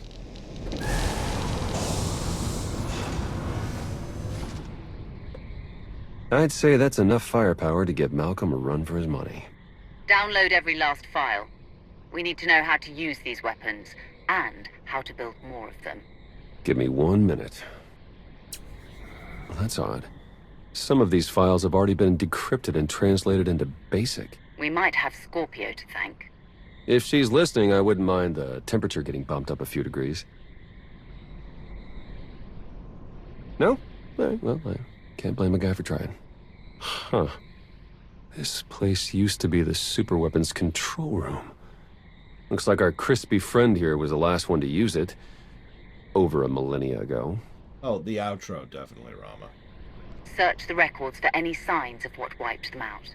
Looks like Iokath's creators were fighting a civil war. One side built the weapon, but something went What wrong. is the weapon? The superweapon's more dangerous than we thought. It wiped out all life on this planet. The Sith Emperor consumed all life on Nathema and Ziost. Could he be behind this weapon? That, or it's what drew him here in the first place. We may never know. According to this data, it was tested on 4 different planets before Iokath. All successful. Over 10 trillion lives gone. This isn't a weapon. It's the apocalypse. Nah, I've met him. A weapon that powerful can't be trusted with anyone. Not even the Eternal Alliance. We need to find and dismantle it piece by piece. The sooner the better. There. I've downloaded Arsenal blueprints, fusion matrices, everything our army needs to gear up with the latest and greatest Iokath weaponry. Now, let's get out of here before... that happens.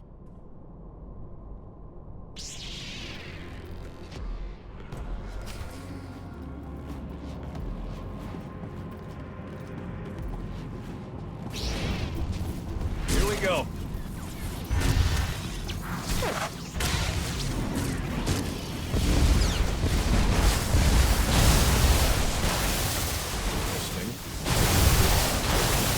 I was hoping for a better picture.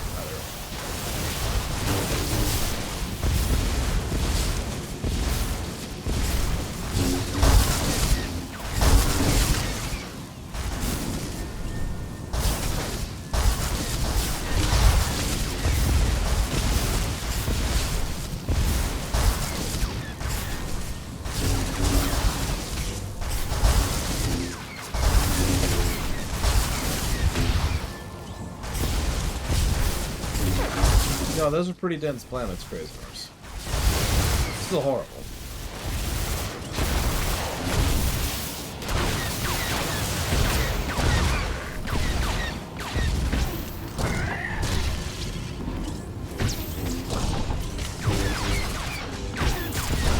sorry, someone asked about the kind of evil choices I wouldn't use, and I never actually got to answer that. Fallout 3. Oh, not nuking the town. That's not that evil. No. Commander, we've received your intel. I'm dispatching teams to secure the rest of the weaponry. Meet me at Athena's base. It's about time we take the fight to the Republic. I'll see you there. And I have something to discuss once you arrive. Lana out.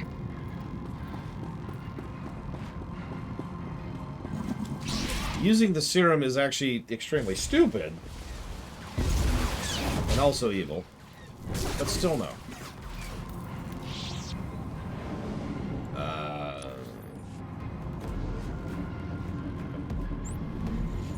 No, it was, It's not really a quest so much as just an activity you can do. So you can get these slave collars and put them on people and then drag them off and sell them for caps in order to gain slaves. Here's the thing.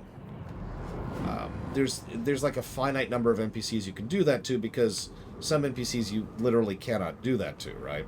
Now that's already pretty evil. But you can sell children into slavery. Now, you can't just slap a collar on them. What you have to do is you have to talk to the child and convince them to leave the safety of their home and go out with you on an adventure. And once you go out, you take them out, and the woman who you're selling them to is the one who actually puts the slave collar on the child. Now, I've never done that. I've only ever seen that on a YouTube. But that's the kind of thing that would never show up in a game of mine. That's no. So if you're looking to be horrifically, sadistically evil in, lore quest, if you want to nuke the town, sure.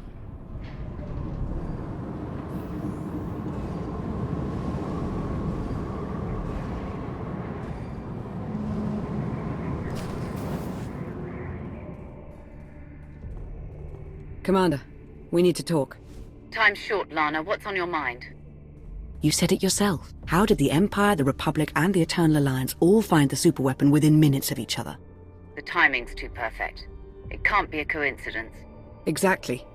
We were acting on intel from an anonymous source, and it turns out so was the Empire. What's your point? I cross-referenced both sets of data, and they're identical.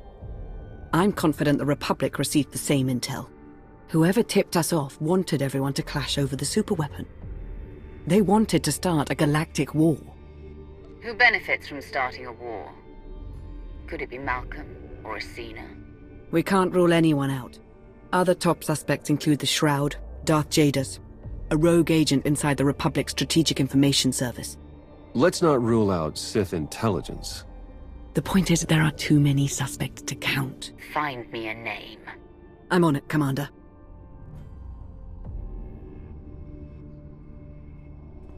Welcome back, Commander. Meet the Crimson Talon, a joint Imperial Alliance production, outfitted with Iokath weaponry and ready for you to pilot in battle. If I'd known we were exchanging gifts, I wouldn't have shown up empty-handed. Bring me Malcolm's head and we'll call it even. Incoming call.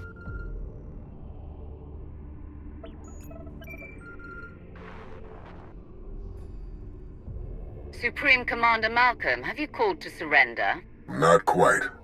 Consider this a friendly warning. My engineers have discovered a back door into the superweapon. Once they've gained access, we will turn the weapon against you and win this war for the Republic. Am I the only person who doesn't want to use the weapon? You have no idea what you're dealing with. That super weapon wiped out all life on Iokath. If you turn it on, you risk killing everyone here, even you. And if I don't take it, you'll turn your eternal fleet against the Republic. You've given me no choice. I've given you no choice. This isn't an arms race. That's exactly what this is. You've sided with a tyrant aiming a gun at the Republic's head. Goodbye, Agent Sean. Damn it, Malcolm.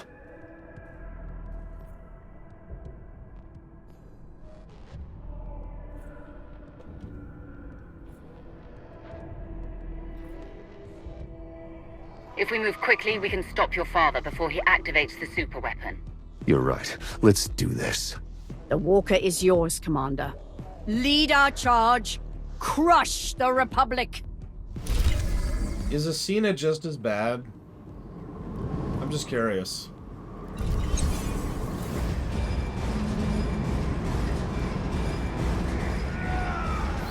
Yeah, that doesn't surprise me.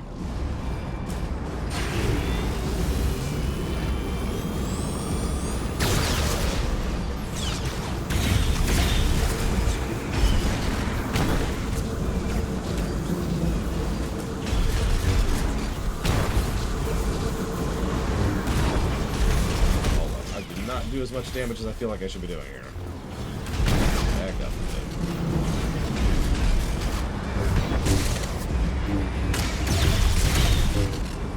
You remember how I couldn't think of any story negatives for the main campaign? I can't think of any story positives so far for this. I can at least forgive Malcolm for being a war-hungry idiot, because we don't really have a lot of characterization from Malcolm. So that's not really character assassination if there's no character there, right?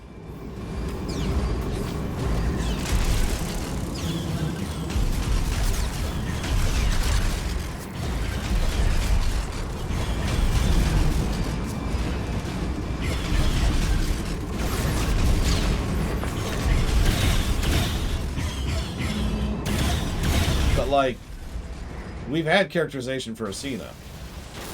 She should probably not be this stupid.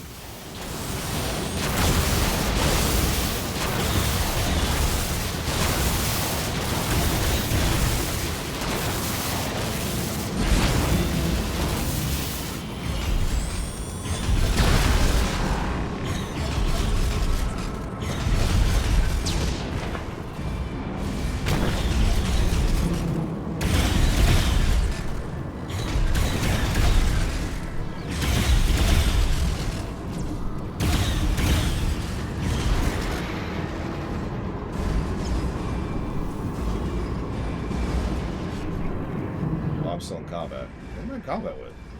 Oh, the turrets! Of course I am.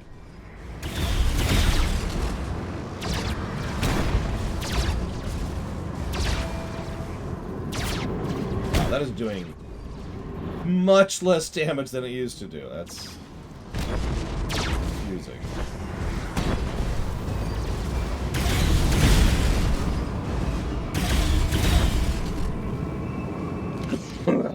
All right.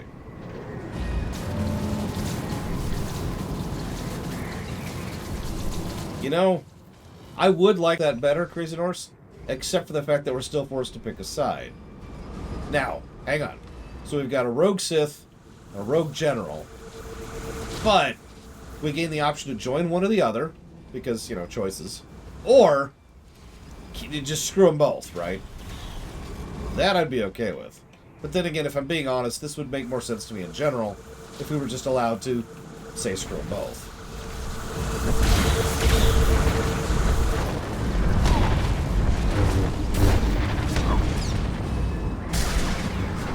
Yeah, that's another thing. Alara being this war hockey, I don't know what else to call that. Honestly, this stupid is not something I could buy. Alara being anti-imperial? Yeah, no, that tracks. But let's go find a super weapon that will kill all life in trillions of years, or trillions of light years, or whatever. What? The only way I can forgive that is if Alara literally doesn't know the super weapon even exists. But how the hell could she not know the super weapon exists?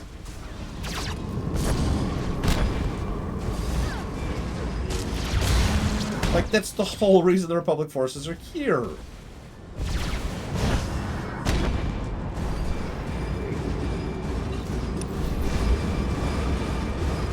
Oh, there. Now, this is really sloggy. The opposite of fun.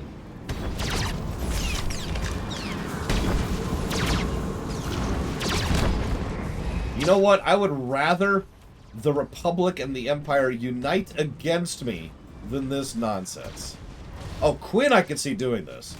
Quinn, ironically, is a moron.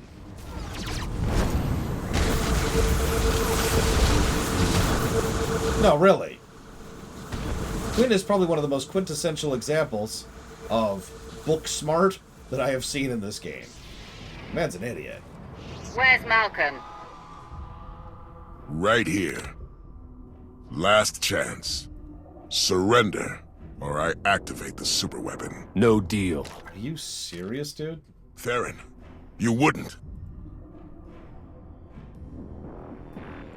It's over. Lay down your weapons and you can end this war right now. The Republic's not finished yet. No, but you are.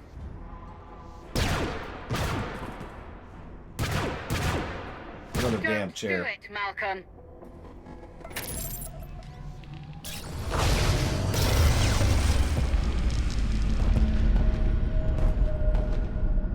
I see a radiant city, bathed in light, forged by the molten gods. Malcolm!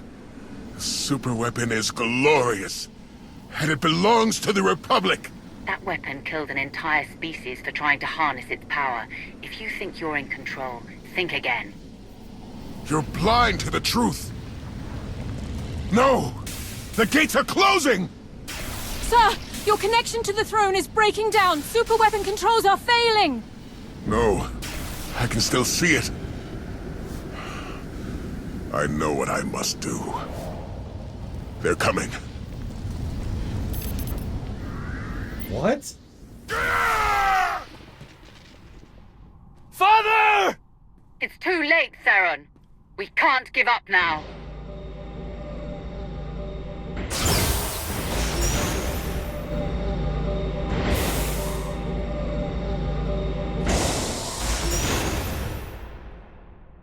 My god, he's activated Darth Malik mode.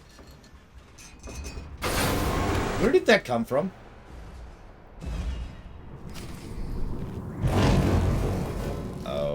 Okay. Well, let's see if this is awesome or terrible, because it's going to be one of the two.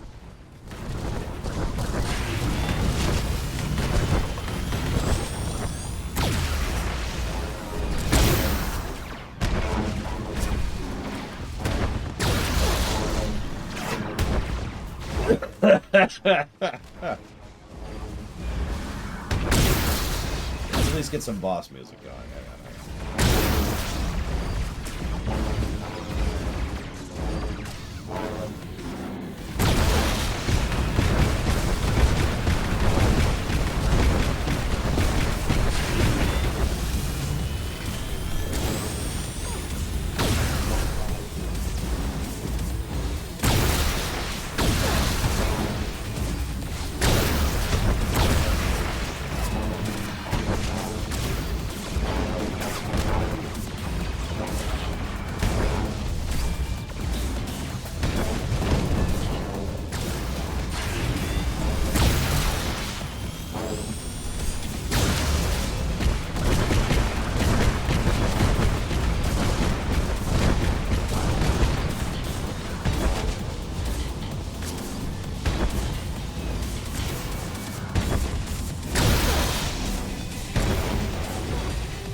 You were right, son. I'm so sorry. What? Tell your mother. I'm sorry. What? You don't... What? You always put the Republic first. I hated you for that. But now you're gone. And I couldn't save you.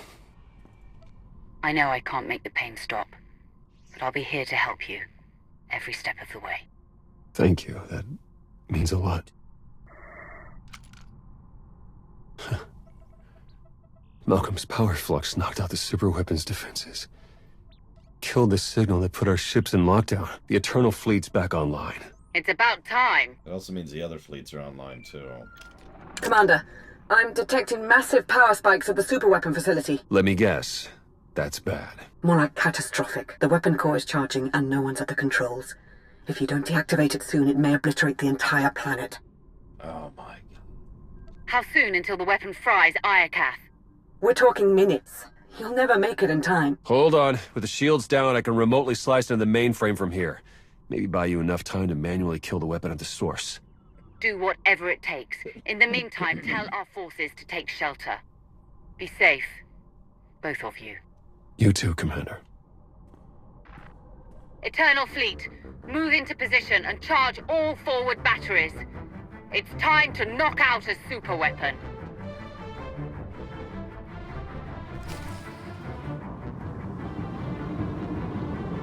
Okay, so I'm giving that scene...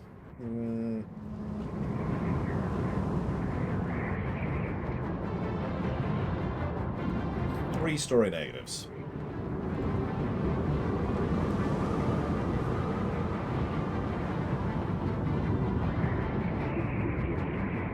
Somehow, Sky Troopers have returned. As did the superweapon.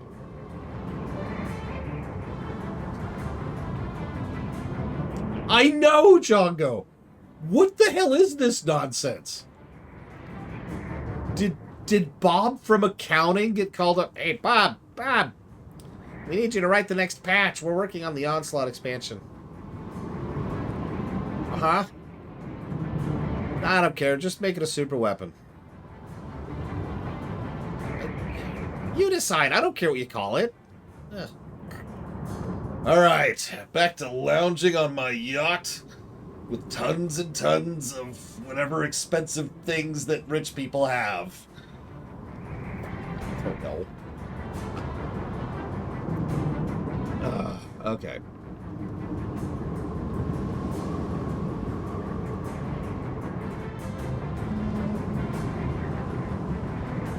One second, Yada. One second. Why are you so impatient, Yada? No, please. I will bow then. I bow now. But thank you for being part of the show, Yada. I've put that towards Stranger of Paradise. Hang on. You know what? I feel like Sonic music is perfect for the exact level of intensity and emotion I feel for this. Because this is just like...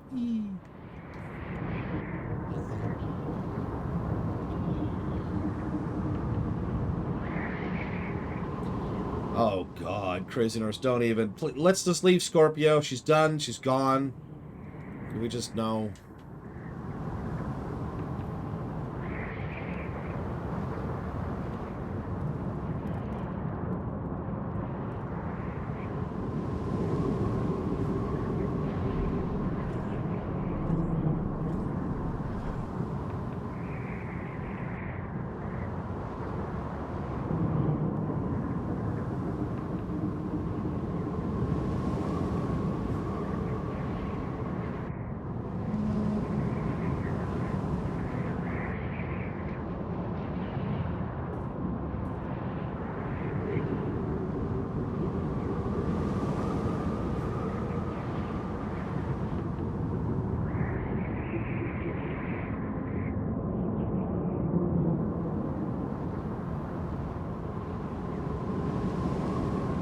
Yeah, she'll show up and she'll just be like, I've decided to kill all meatbags.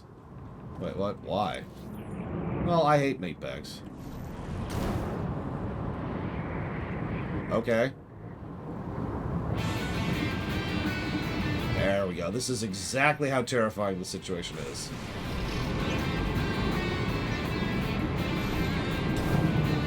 Yeah, I found this thing called the Death Star 2. Don't ask where I found it.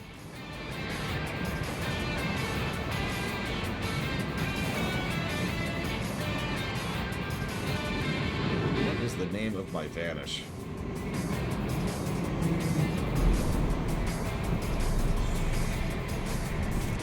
Can I help you?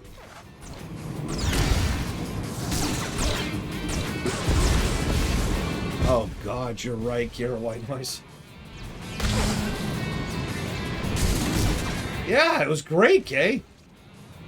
And they just run into each other on the phone. Hey, there you are.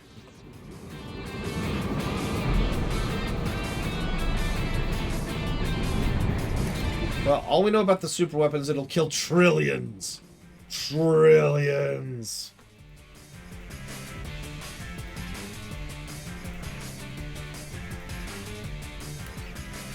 Theron, I've reached the super weapon facility. How do I shut it down? You'll need to interface with the main controls. Look for a throne, take a seat, then hope for the best. Am I crazy, or is this the third one I've seen today? We could start a collection.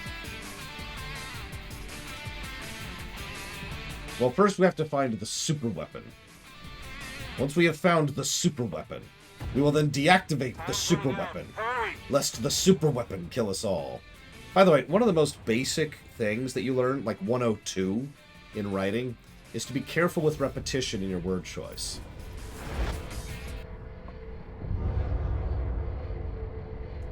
You know what? Actually, I do, okay? I'm not sure what playlist it'd be in, but give me a second. Now, you can use repetition. Who are you? I am Rage, Molten Fury, your god, and your destroyer. You're just a machine stranded on a dead planet and worshipped by a bunch of tin cans. Darkness, lies. No, that's the truth. Show me your rage. But I'm not really angry. Peace, it denies fury, a sacrifice mediocre. See, I'm not angry, buddy. I didn't come here to be poked and prodded. You had no choice. You were lured here. Blinded by duty, distracted by trust. You did not see the blade to your neck. The rage in your shadow, the traitor. You are betrayed. So remember what I just said about repetition? And how he just repeated the betrayer thing 3 times in a row? I've given up everything to help the galaxy rebuild. Who would try to destroy me? One marked by anger, pain, hope eroding. The betrayer lures you. Whoever this is, I'm almost guaranteed to give it a negative. Almost guaranteed. Because they could use this smartly. And they won't. Sorrow. The betrayer now offers you sacrifice pride, fuel for the 6 gods. What do you mean by sacrifice? Witness.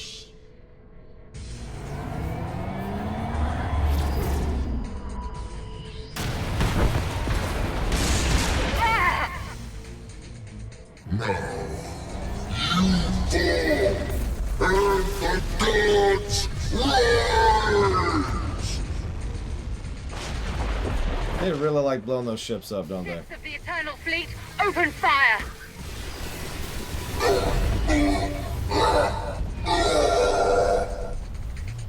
Rise again!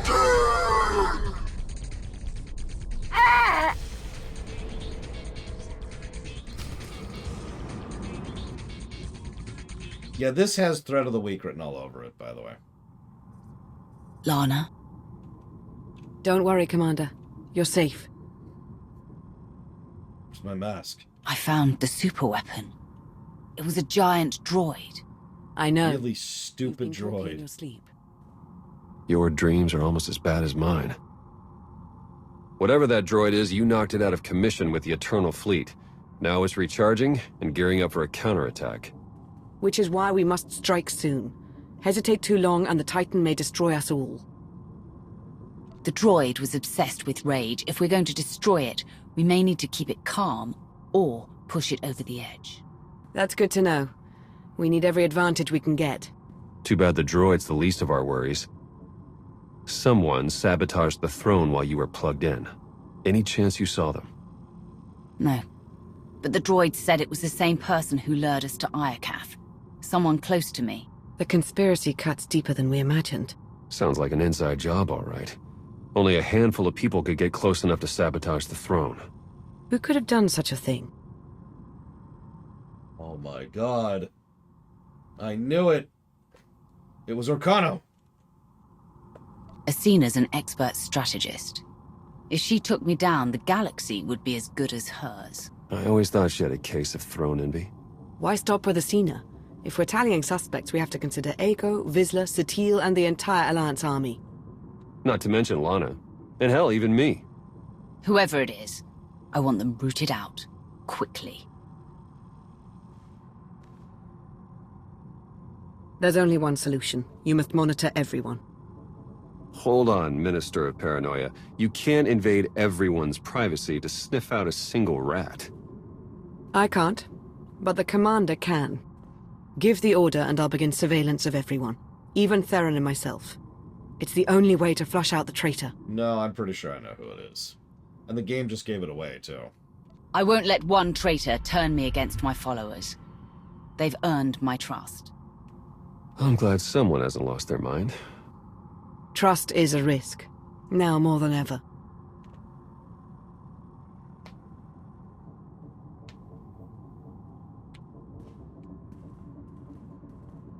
Excellent. You're awake and looking stronger than ever, I see. Are you ready to return to the battlefield? Damn it, Evo. I knew you'd betray me. I knew all along. Their Supreme Commander's dead. Is the Republic still refusing to surrender? They always were a stubborn lot. Without Malcolm, the Republic forces are in total chaos. They're more desperate than ever for control of Iokath. We can plot our next strategy over a bottle of Zakulan wine. I don't think that would be appropriate, Commander. Not yet. We must rain destruction on the Republic, day and night, until we soak Iokath with their blood. Oh my god, is this the daily thing? Only then will we emerge triumphant. Excuse me, my lord. What? Wait, I just thought of Quinn's theme song. We'll give you two a moment alone. Good luck on the battlefield, Commander. Victory will be ours. It's been a long time, Quinn. Too long. After you disappeared, I spent months on the hunt. Minister Lawman even heard about my crusade and ordered me to call off the search. He wanted the Emperor's wrath to stay missing. Naturally, I refused, and found myself in Imperial prison. I was locked away for years, until Empress Asina pardoned me shortly before you retired the poor minister. Yet you still remained in hiding. I actually tried to approach you once, when you visited Asina on Drummond Cast. But I lost my nerve. I worried you'd never forgive me. For Darth Barris, for returning to the Empire. We can kill him. We can kill Quinn right now. This is Quinn's theme song.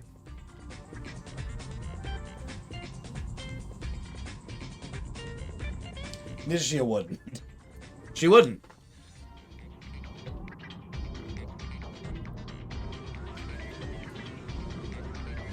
But I like that the option's there. The past is behind us. If you'll join me again, I'd be glad to have you. Nothing would bring me more honor, my lord. I've already drafted my resignation from the Sith Empire.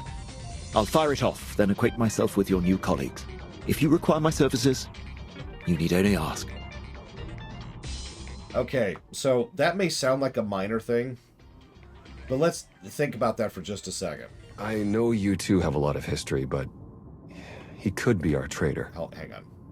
The question is, do you trust Major Quinn? Hang on. Okay.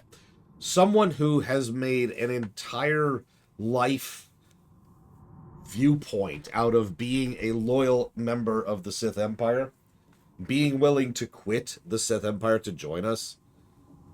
that actually does speak volumes. Credit where credit is due. That's a big deal, and I'll take it.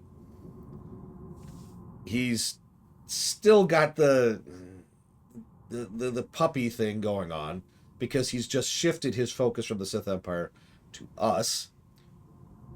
But it's something, right? I will also say, so someone asked what book smart means. It's an old term. It actually doesn't apply nowadays the way it used to. But book smart refers to someone who has a lot of technical knowledge, but not really a whole lot of intelligence. They tend, it's if you ever heard it in D&D terms, you've probably heard of someone who refers to high int, low whiz. In other words, they're actually really stupid, but they're very knowledgeable. And Quinn is extremely knowledgeable. He actually has a great capacity to operate and be precise and keep track of ridiculously complex things in his head, just like that, right? But he's a moron. High whiz, low int would be the total opposite of book smart. A high whiz, low int would be someone... What's a good example of that? Gao over in Final Fantasy VI would be a good example of that. Someone who is very, very observant, very cautious, knows when and how to apply themselves. Worf, actually, in Star Trek would qualify as that as well. But anyways, do I trust Quinn? Ironically, yes. Quinn and I have endured a great deal together. He'd never betray me. Not again. In that case, I'll cross him off the list of suspects. I'll promise you right now, whoever this traitor is, we will find them. And we'll make them pay. I know you will. While you start searching, I'm going to win the war they started. With daily for the Eternal quests. Alliance. May the Force serve us all.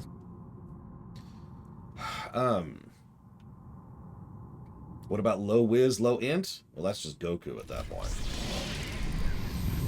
Yes, it's true. I was always the traitor. Once again, everyone will bow before the Sith. Oh wait, I'm not a Sith. Shoot! Will bow before the Alliance? Man, it doesn't have the same ring to it, does it? Yeah, no, it's Orcano. Orcano's the traitor. Who do I think the traitor is secretly?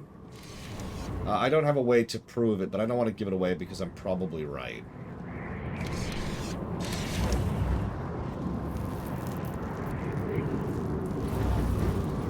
I hate to just not eligible for this conversation. Why not?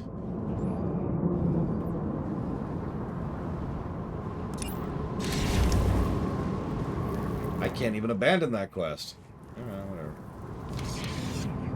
Yeah, I do have 56 messages I haven't read. No, I'm not going to read those out loud. Don't ask me to.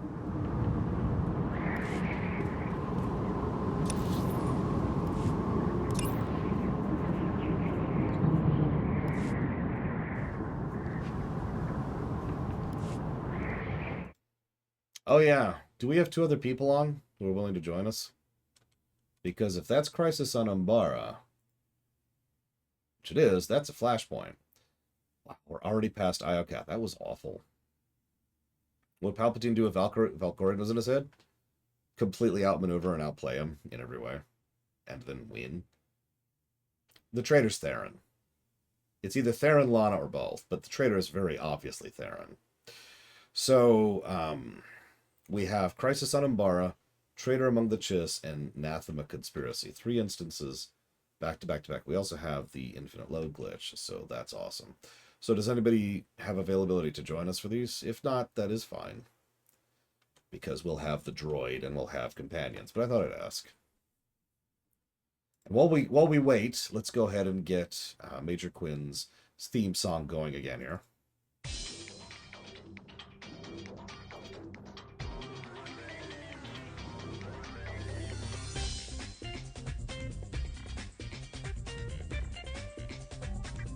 I don't even know what a gravitic drive is, Gum Gum.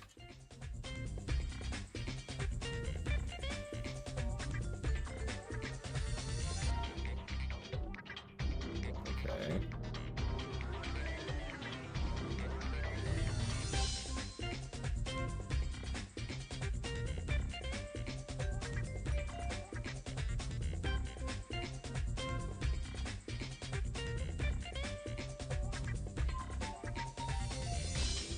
So I suppose it's a good time as any to mention something for those of you who forgot. There will be no stream tomorrow. There will also be no stream Monday and no stream Tuesday. So just as an FYI, for those of you who don't remember, that's been scheduled for months now. There will be no streams from the 8th to the 11th.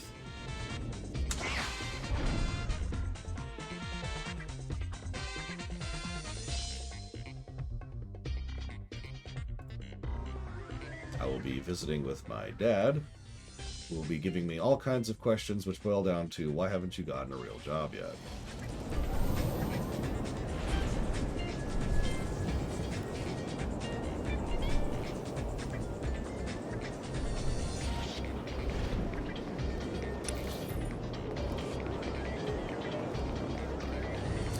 And yes, Dad is visiting. What does he define as real? Not this.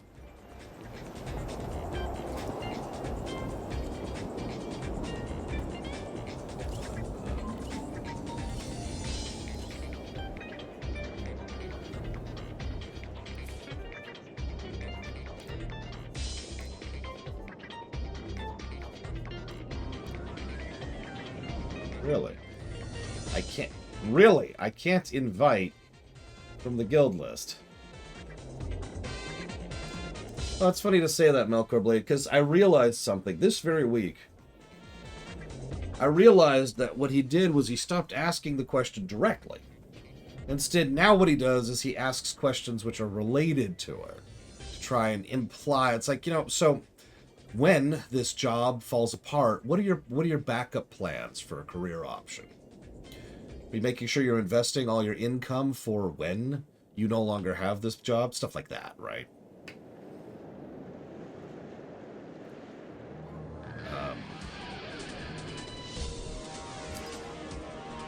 Of course not.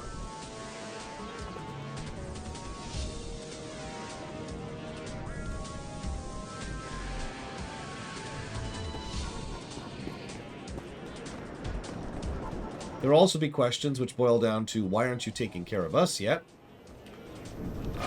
Financially, of course. There will be questions. By the way, I live in a one-bedroom apartment by myself. So I don't actually make all that much money. That's not a beg. It's just a statement of fact. Okay, Orcano, where are you? I'm just going to stand over here.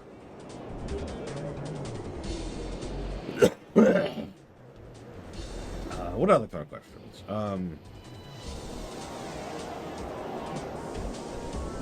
Do you have catastrophic insurance? That's one of them. Or what are you going to do, when you get into an accident or whatever?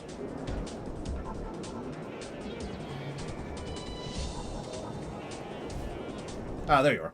I couldn't click you in the mouth. Literally could not click you in the mouth. Oh, we're already in a group together. God damn it.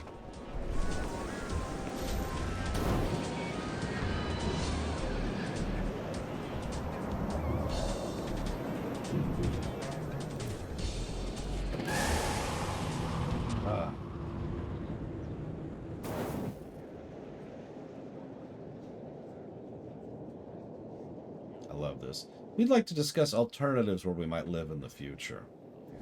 Is it necessary for you to have high-speed internet, or is it just a luxury? Don't loan your car out to anybody. For any reasons. Sorry, I'll shut up about it. It's just...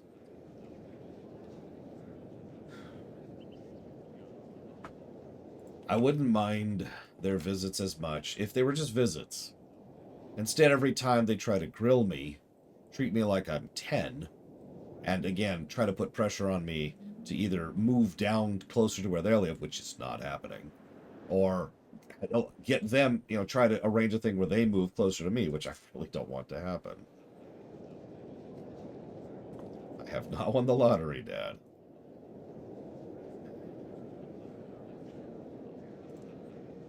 Music, what am I doing? Right, we're about to do an instance. Let's do an instance. Let's do this.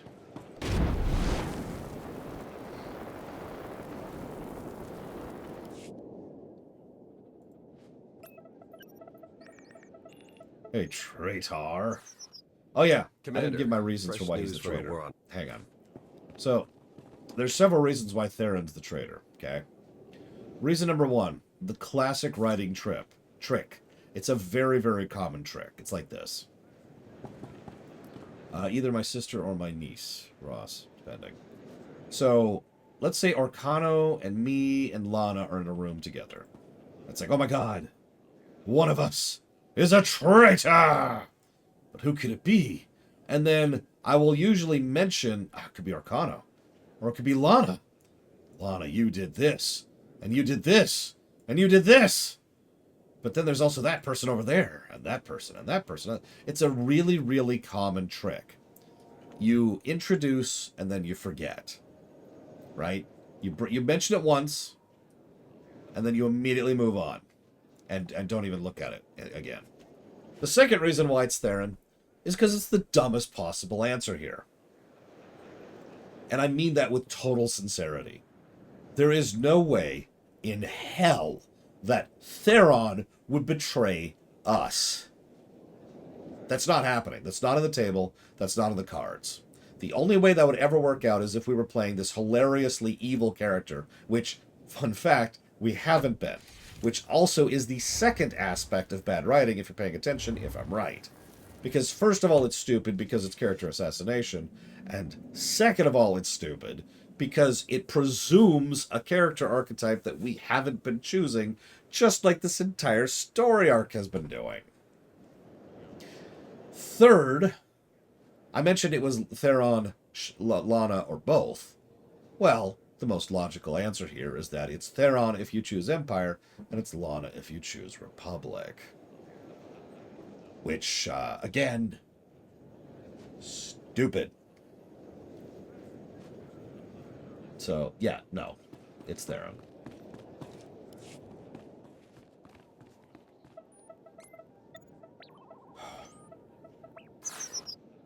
Commander, fresh news from the war on Iokath. Republic troops capture one of our supply stations. The Empire's leading a retaliation, but we're locked in a stalemate. You always know how to cheer me up. What about our hunt for the traitor in our ranks? We're questioning everyone from the usual suspects to your top advisors. So far, everyone looks clean. We'll find the traitor, but these mole hunts take time. I said don't do those. Do whatever you think is best. We'll double your security detail. Better safe than sorry. Lighten Damn up, you, Theron. Revan. Things aren't all doom and gloom. Well, you look cheery today, Lana. Did Galt spike the calf again? Even better. I found a lead. Alliance agents picked up a signal from the shadow world of Umbara. It's encrypted with the same algorithm the traitor used on Iokath. They're still on the planet, helping our Republic foes grab a massive stockpile of Adegan crystals. Adegan crystals are attuned to the Force. Could our traitor be working with the Jedi or Sith? It's possible, but Darth Malgus once discovered a use for them beyond lightsabers. He's gone, but the Republic may be adapting his work. Both sides have tinkered with the Adegan crystals for years, part of an arms race to build a new arsenal of superweapons. Oh my If we god. move quickly, we can corner the traitor and hijack those crystals. Intel says they're on an Umbaran supply train headed for the capital city. Then we leave now. The traitor won't escape us this time. No, I agree with you, Nerozos. It really feels like throughout the previous 3 expansions, they've been trying to push our character, no matter who we are, even if we're a smuggler, into being a lot more, good, for lack of a better way to put that. Someone who isn't really concerned with the 2 political sides, but is more focused on dealing with the crisis, right? But I've noticed ever since this little thing started, we've been sounding a lot more evil, a lot more Sith, if you will. Which makes me wonder what happens if you're playing a smuggler or a trooper, it would be even funnier, and you pick Empire. Oh yeah, speaking of which, I'm going to count that as a super weapon just for the mention of it. Now, someone asked how surprised I would be if Theron, or Lana, are not the traitor. I would be shocked. But I do appreciate everyone's restraint in not responding to my commentary and my reasoning.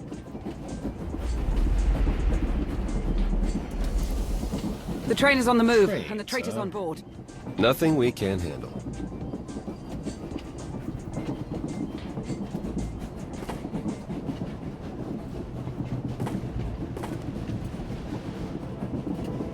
I mean, honestly, yeah, there's us.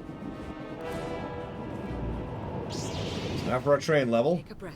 The train dungeon in WoW is actually one of my favorite instances in that game, so They're near the front of the train.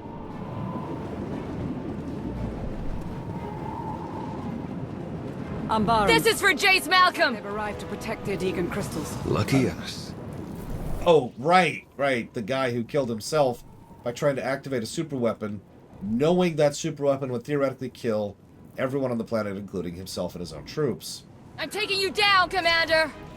A super weapon which I just watched him activate and never did anything, which wouldn't make sense no matter what class I'm playing. I feel like adding. Oh, yeah, can I? No, I can't. No. Careful. This train is littered with traps. Umbarans aren't known for their hospitality. Hold on.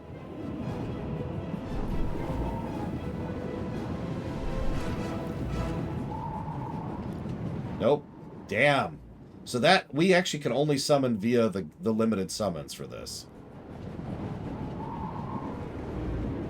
You know, Nerozaz, you're probably right.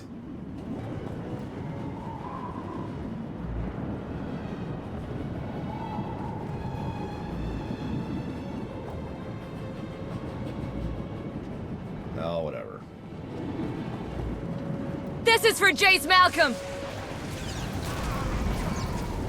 I mean, Warlords was really good gameplay-wise for a lot of reasons. In fact, it contains one of the best raids in all of WoW history in it. So, yeah, I don't think we're going to surpass that. Get those crystals! Yeah, sorry, Arcano. Just as well we didn't have 4 people, am I right? Jesus. This is a good time to answer questions while I laze mode through this. So, what if Lothario is the traitor and can cross the fourth wall and enter fictional universes? This will help. I think that's a type of storytelling. I forget what it's called, though. I've seen it before.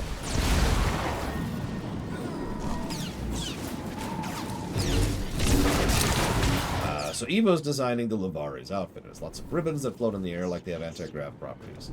I demand even more ribbons. That's the one. Thank you, Nerozos. If Force users can move at a speed approaching light, why doesn't she have enough time? Get those crystals! Well, you see, the Force is not defined in Star Wars, which is one of the biggest problems of Star Wars. Not because the Force has to be defined in order for the Force to be the Force, but because it allows the riders to do whatever the hell they feel like with no logic or reason to it. So the reason that some Jedi can go at near light speeds is because the rider said they could in that second. And then the reason they can't thereafter is because the rider said they can't.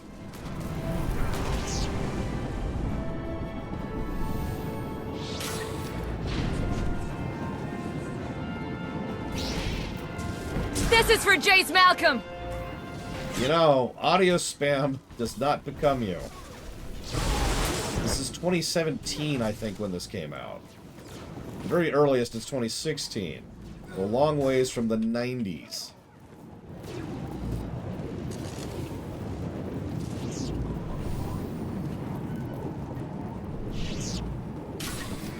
Guys.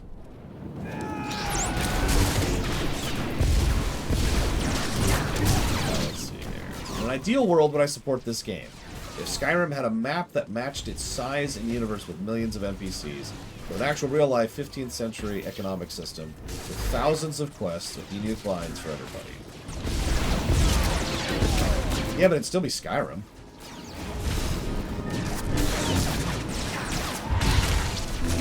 To the end! Okay, I'm sorry. I'm obviously memeing a bit here. Got it. This should be the correct password. If what you're asking me is would I support the existence of a mega game... Take my advice and don't look down. Yes, I think I would. We're closing in on the traitor's signal. It is honestly what MMOs tried and failed Jace Malcolm. to accomplish. Jesus Christ. I don't care about Jace Malcolm.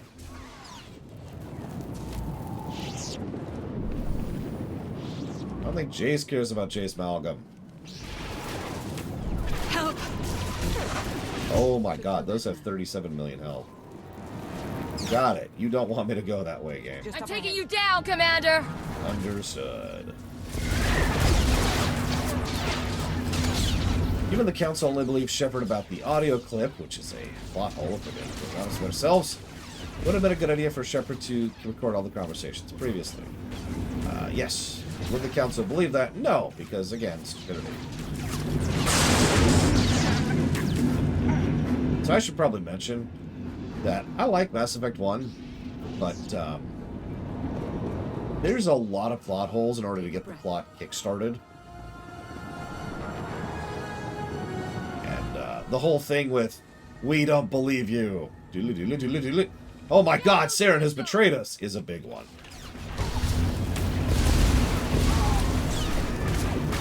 Like, you realize that just cops in real life tend to have the, what do they call them, the belt cams or whatever?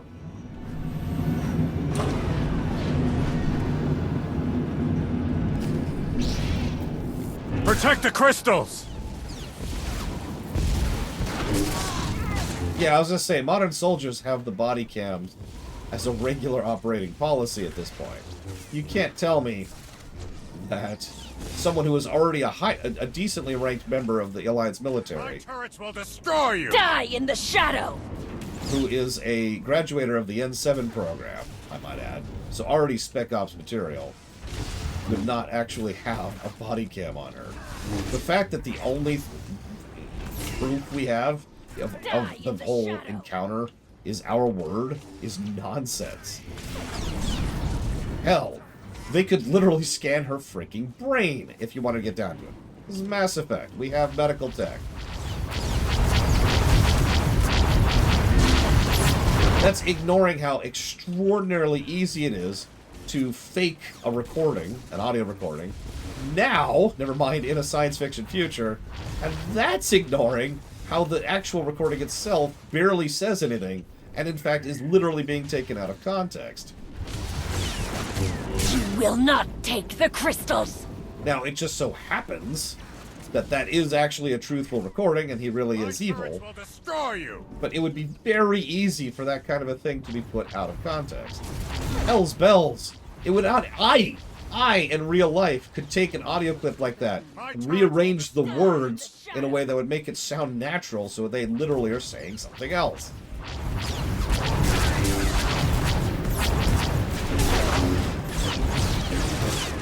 Okay, I'm done. I'm done. Die in the shadow! Listen, I'd answer you, but I can't, Lucario, because we must fight or die.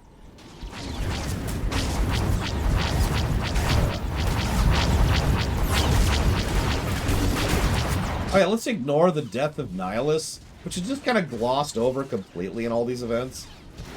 The mere fact that one of their freaking agents got killed 5 feet from this whole situation should have them running over the entire situation with a fine-tooth comb. Instead, that happened. What? You won't leave Umbara alive! Critical failure. Umbara will consume you! Die in the shadow!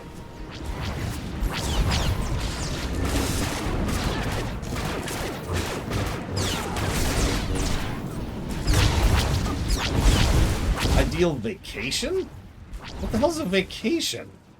Die in Oh, you mean like getting a lot of work done? No! The crystals! What would be an ideal getting a lot of work done for me?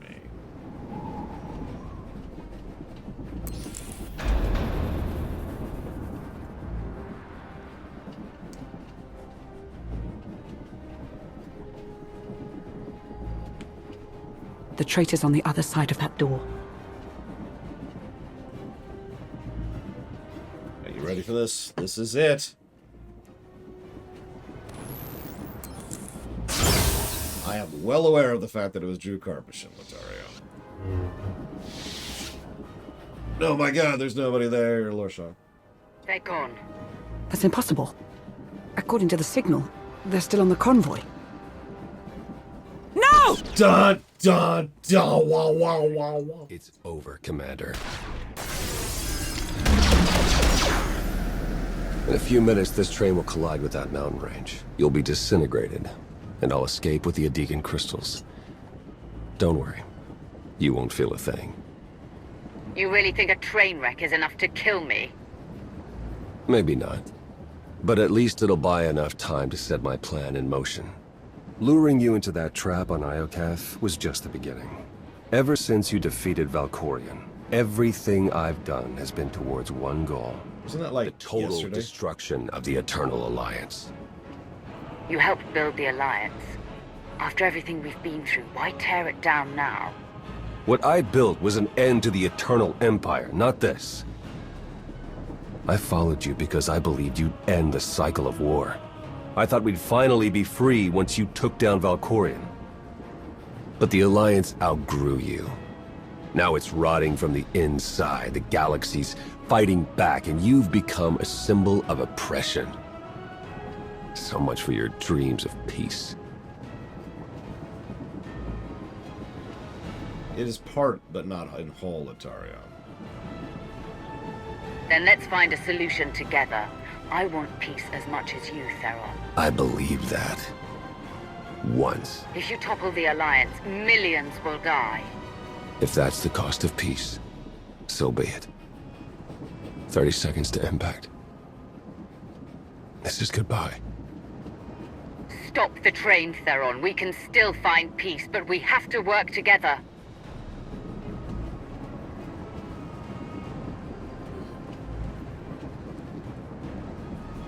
Lana! Theron escaped. You know...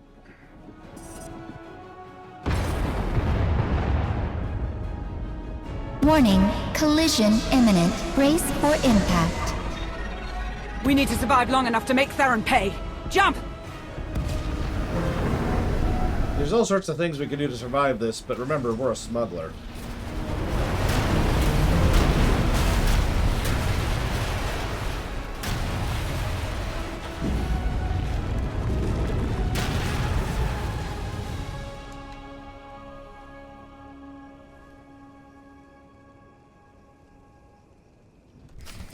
Stay alert. We're in Umbaran territory, and they won't be happy to see us. You know what could hypothetically make that worse? They didn't say it. But you know how we were forced to choose, and I do mean forced to choose between Republic and Sith? Wouldn't it be great if he was like, the reason I had to betray you was because you chose a side? Not that we chose the Sith, just that we chose a side in general.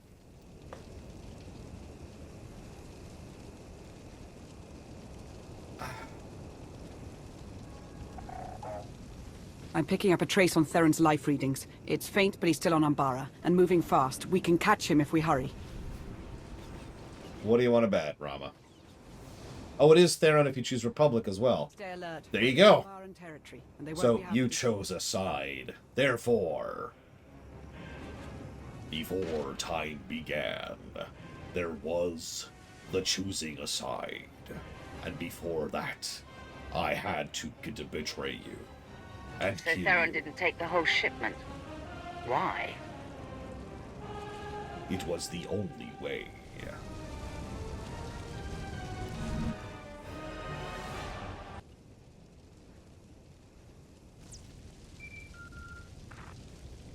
Not surprised you survived the crash. I didn't think it would be that easy.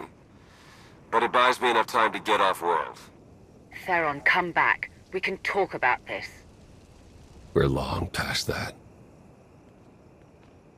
The writers have activated stupid I don't mode. understand. How did I not see this coming? Was I really that blind? He fooled us all, Lana. No, it When I get my hands on him, he will regret betraying a Sith.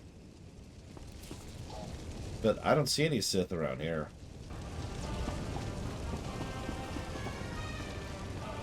The Adegan crystals. We should salvage as much as we can before the Umbarans claim them.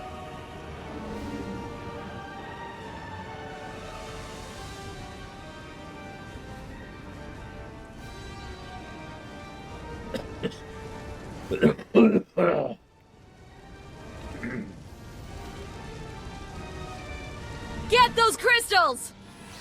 Okay. Take a breath. Oh, you meant not me. Right, sorry. Hi, Dream Whisperer. I mean, in fairness, lying to a Force user is a thing.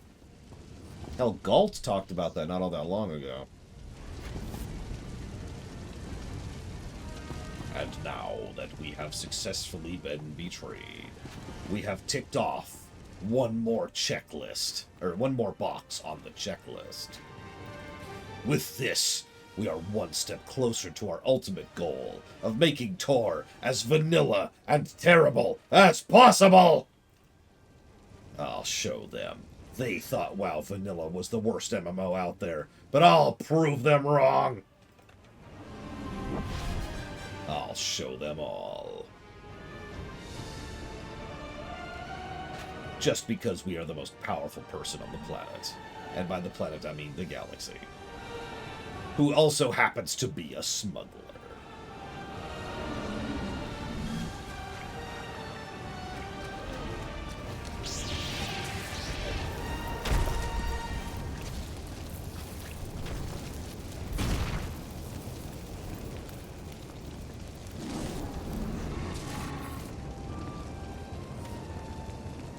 Lana, you got that? Kind of busy right now. WoW Vanilla is not even close to the worst MMO out there. Why are you... Okay.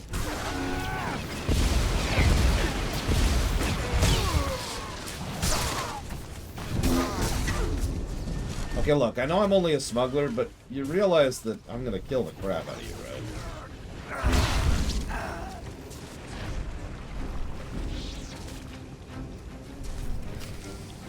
Let's see, there's a good question. How many MMOs have I played I would consider worse than WoW Vanilla?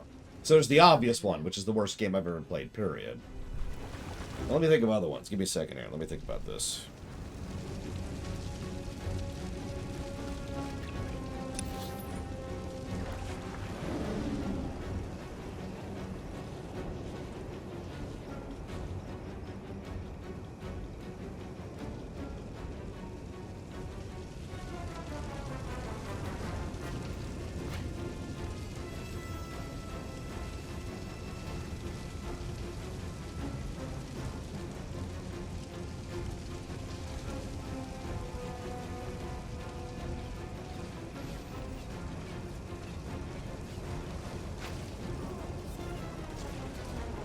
Yes, Lord Aramon.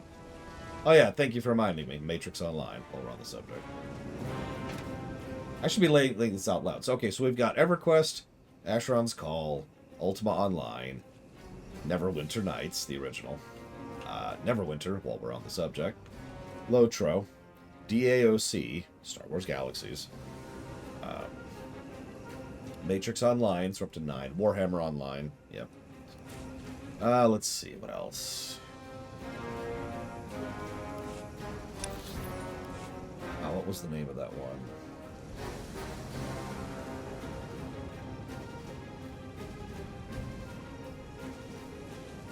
It's been so long, I've thought about a lot of these.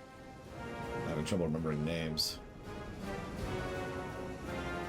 There we go.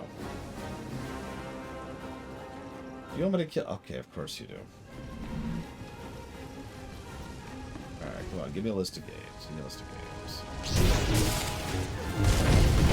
There we go.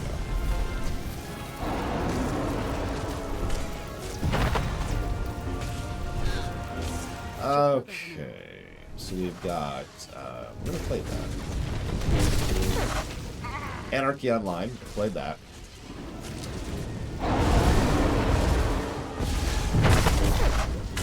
Asheron's Call 2. Earth and Beyond. Final Fantasy XI. Ragnarok Online. EVE Online. Lineage 2 I have played. Maple Story. Played that.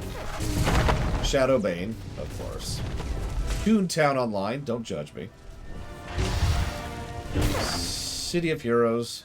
EverQuest 2. Pretty close to the release of WoW. Yeah, there it is. There's another one I was looking for, though. Life, I've actually played. Shut up. There's Matrix Online. Perfect World, if you can even count that. There's the other one I was thinking of. Dungeons and Dragons Online. DDO. That... Ugh.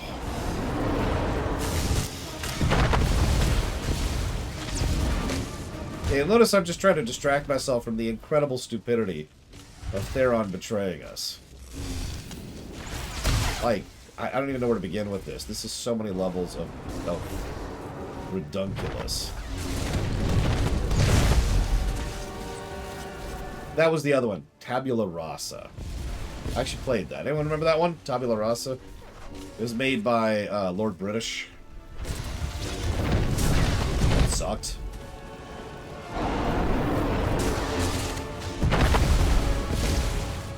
Age of Conan, played that. Ion, played that. They're all still worse than WoW Vanilla. There's Warhammer Online. Champions Online, yep. Trying to get a little more modern. Take a breath. There's FF14 1.0, the worst game ever made.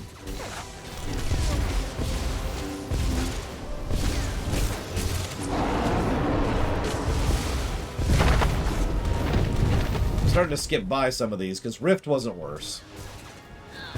And STO wasn't worse, and Tor wasn't worse. Terra? I would say Terra was worse.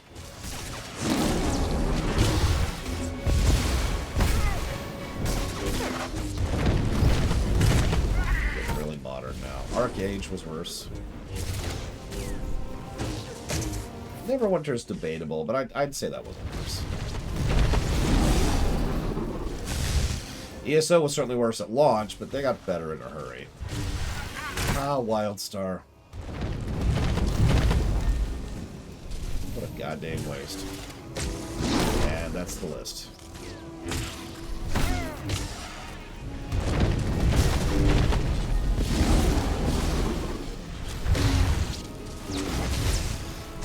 You dead yet?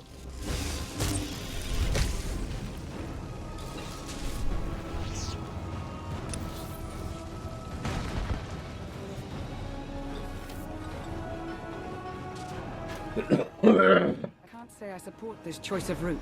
You're not afraid, are you? It'd be ridiculous. I would say ARR is better than WoW Vanilla.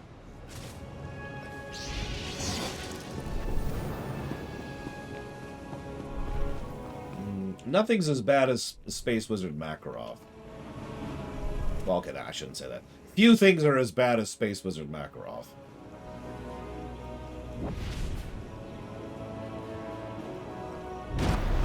You may have noticed I haven't given negatives for Theron yet. Down with the Alliance! Part of the reason for that, and this is going to sound like a strange statement, I'm not even sure I believe that Theron's betrayed us yet. Like, it's so stupid and so out of character that I'm just sitting here like, no. No. No.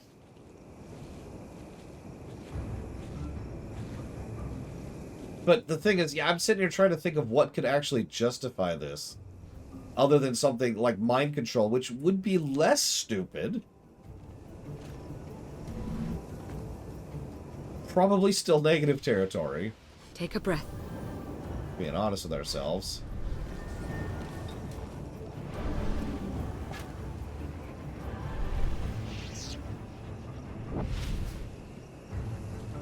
Oh God. Valkorion has secretly been living inside of Theron ever since we killed him. I swear to God. I swear to God.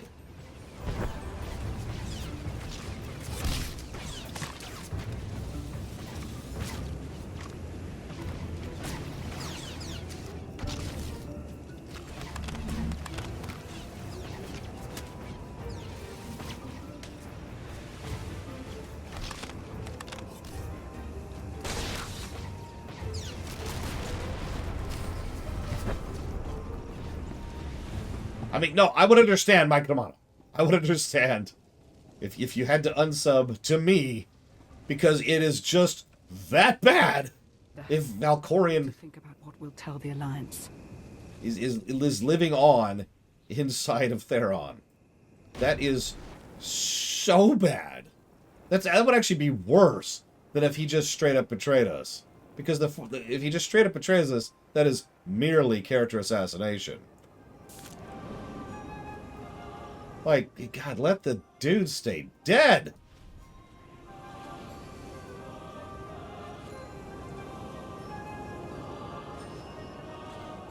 I don't even know how many negatives that would be. A lot. This isn't over, Theron. No! This is just beginning.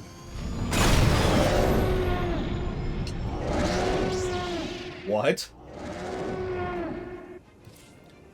How did you... Okay. Should feel better now.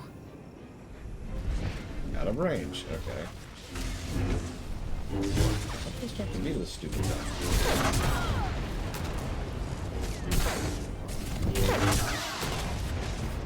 So those are doing damage to this thing.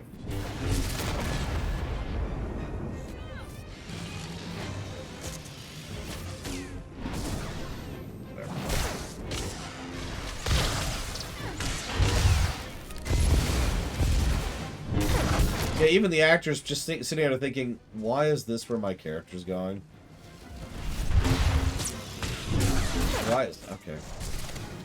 Let's see here. What would happen in Dragon Age Origins if you kill Owen and then find his daughter? I have no idea. Probably something evil. So, an ideal vacation. A truly ideal vacation. You sure you want this answer, Evo? Because it involves all the sex. That's a lie. That's not true. But I am curious if you really do want my answer to that. Yeah, Troy Baker is a damn talented actor, and he's not been doing great here. So the only way I could ever truly take a vacation is if I had total control over time. So let's enter the realm of fantasy for a second, right? Because I'm totally not a time lore. And that means I can either remove myself from time, and therefore I now have literally infinite time, or I can just freeze time around me. Take your pick. Once I have done that, the ideal vacation for me would be someplace reasonably... Damn it, Lord Harriman, why are you so evil? I thought you were supposed to be the good one. I need to support Balin next time. Someplace good temperature. So for me, that's somewhere around 60-ish outside, probably with a little bit of a wind. I want to be able to smell the ocean. I love the ocean. I miss the ocean. It's been a long time since I've been near the beach. I want to be able to just rest either in the water or on the sands, either way. And just kind of listen to music. Well, if I have power over time, I'm not worried about little details like that, Mike. And I wouldn't actually do anything, but the music is critical. I need to be able to hear my music.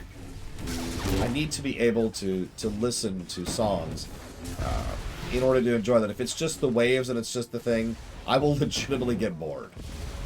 I will just be like, well, this is neat. But no, if I have playlists playing, if I have things going, then I can just kind of relax for a minute. And by a minute, I mean however long I want to.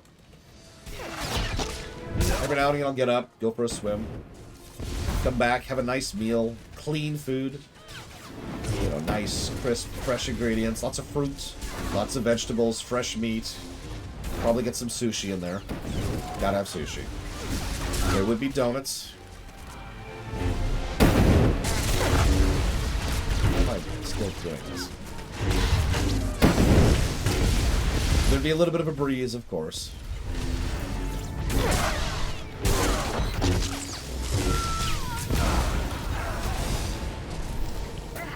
And that's kind of it, honestly. Now, that would be my ideal vacation, because, and this is going to sound strange, because when I think of vacation in my head, I think of relaxation, right? If you don't understand why that's strange, you probably it's because there's another completely separate type of vacation, which is going out and doing stuff, right? How do I... Oh god, I'm stuck in combat with these things.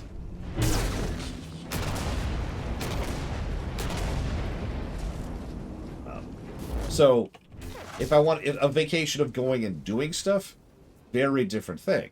The whole point of this particular vacation is more or less literally to do nothing. To just relax, swim, eat, rest. I want to fall asleep outside. I want to be able to fall asleep while a slightly warm rainfall is falling directly on me.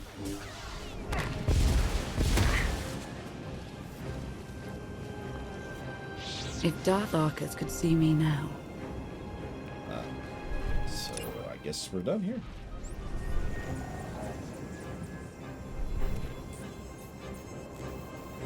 You're right, Ross. We did.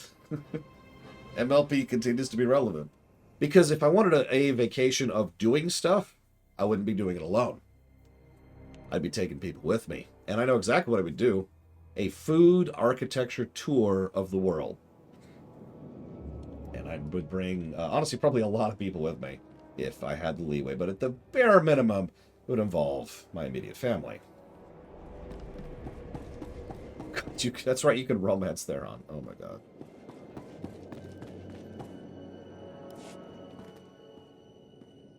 We recovered most of the Adegan crystals. Once we tap into their power, Iokath is as good as ours. And Theron? Word of his betrayal is spreading quickly. My agents are running damage control, but it will be weeks before we know how much harm he inflicted. Even with the truth out in the open, I can hardly believe Theron was the traitor. He was a good ally and a better friend. I never saw this coming. He played us both. But at least now we know our target. We should brace ourselves for Theron's next move. Theron's father may be dead, but his mother's still alive. Find out what she knows. I already have feelers digging into Satil's whereabouts. I'll begin the hunt at once. Before you start, I want to send a message to Theron. Open a holo channel and prepare to broadcast it across the galaxy. Clearing channels now. What message will you send the traitor? This is the commander of the Eternal Alliance. I have a message for my old friend, Theron Shan.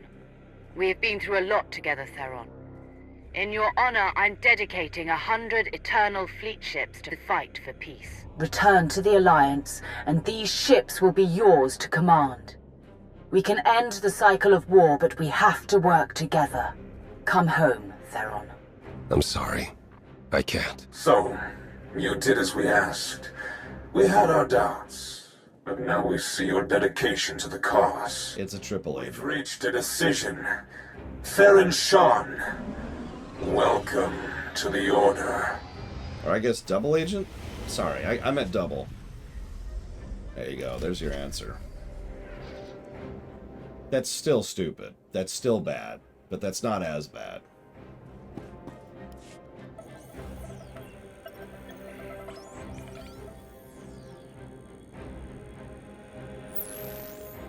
I did see it, yes, Iokath.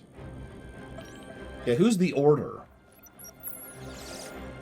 Good timing, Commander. It seems the right people saw your broadcast to Theron. I just approved a landing request from an unarmed shuttle from the Chiss Ascendancy.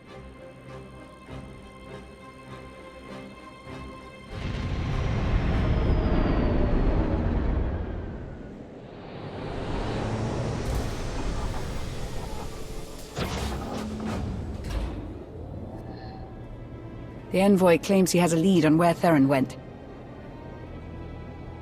If someone spotted Theron, that means we can reach him before he makes a huge mistake.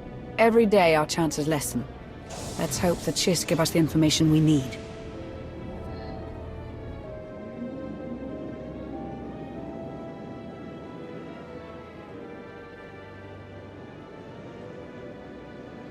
A pleasure to finally meet you, Commander.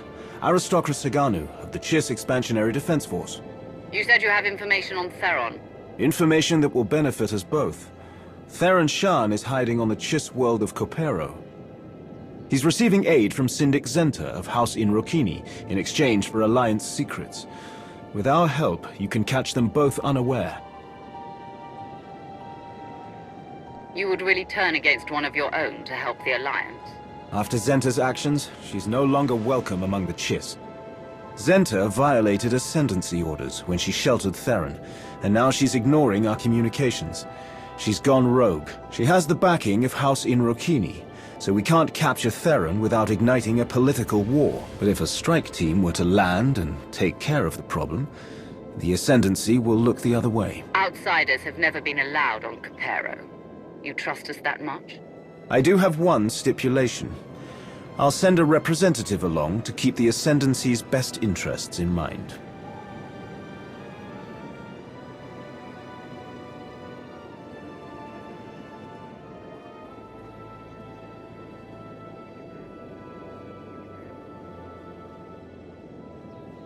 Lieutenant Raina Temple of the Chiss Expansionary Defense Force reporting. I've heard a lot about your tactics, Commander. I hope to prove a useful ally.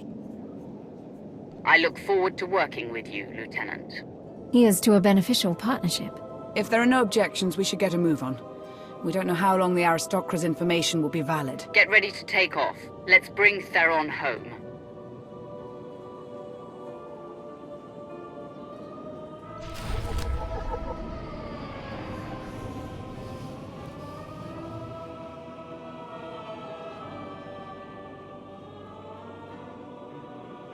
Well, I was asked, whom would I make the traitor? Oh, wow, Dabashi.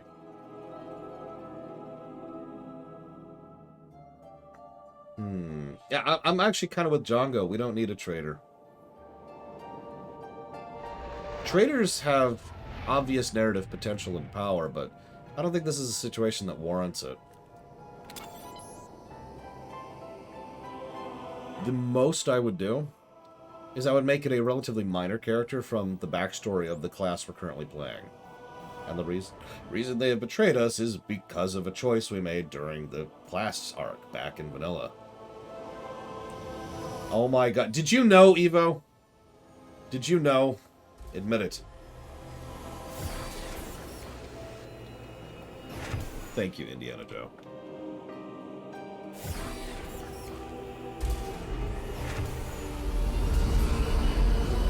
A better reason for Theron to betray us? No. Theron wouldn't betray us.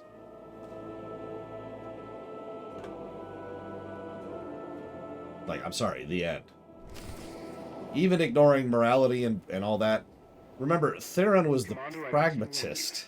Years ago, Zenta risked her status to adopt a powerful Force sensitive into her family. The Chiss consider Force users to be contaminated, impure.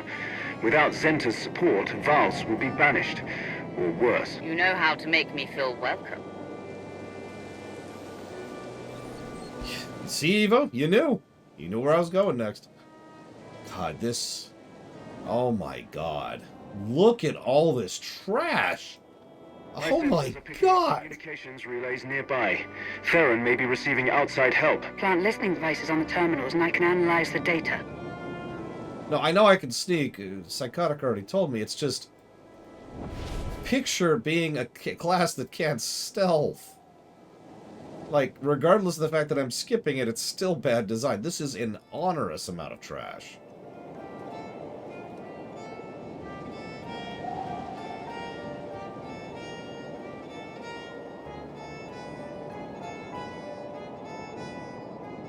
It feels thrown together, Crazy Norse. I'm sure someone who's actually has a brain would be able to tell you how and why, but I haven't been impressed with the art style so far. Citizens of Copero, authorities have the situation in hand.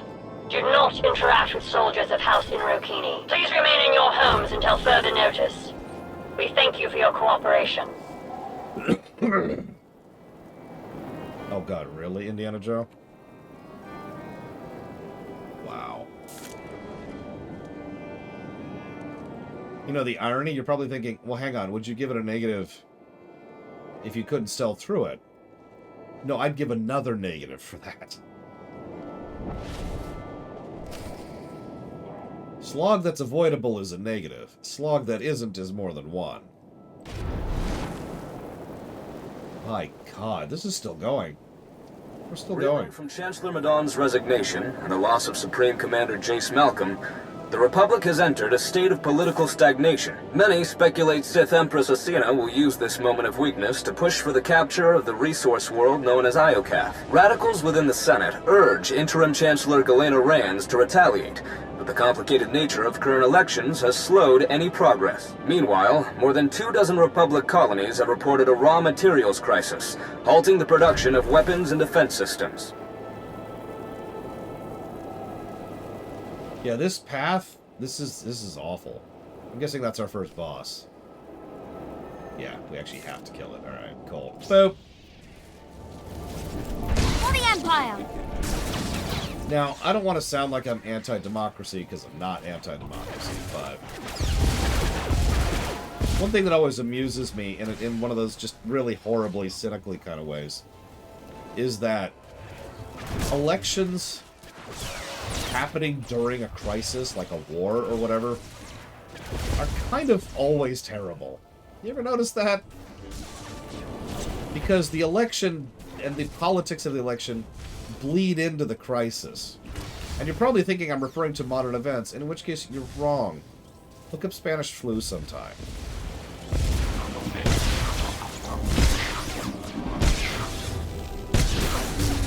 Just to use a specific example of the politics of, you know, an election screwing over reaction to a crisis.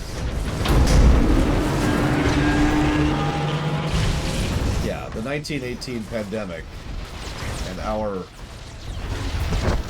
response to it.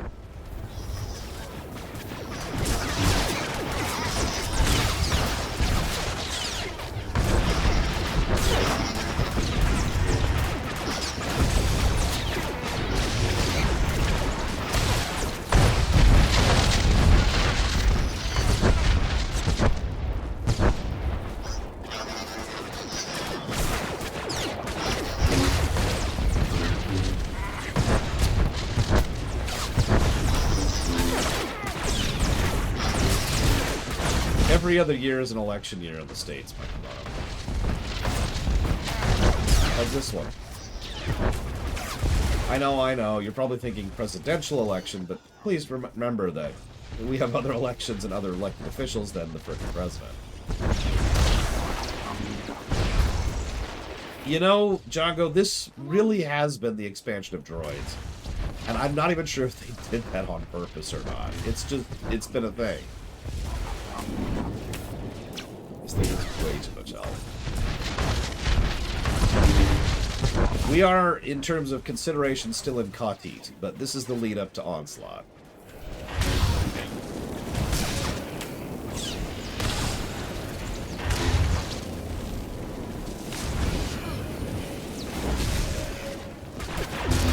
Gotta keep Temple alive there. What? Indiana Jones? You... Okay. That's terrible.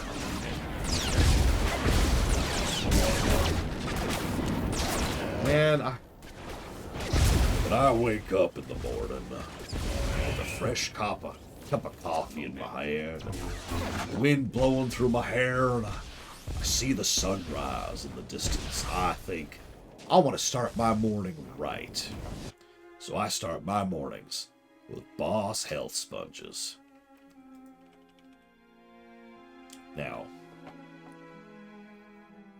I was so busy making the joke that I forgot to move. So now we gotta start all over again.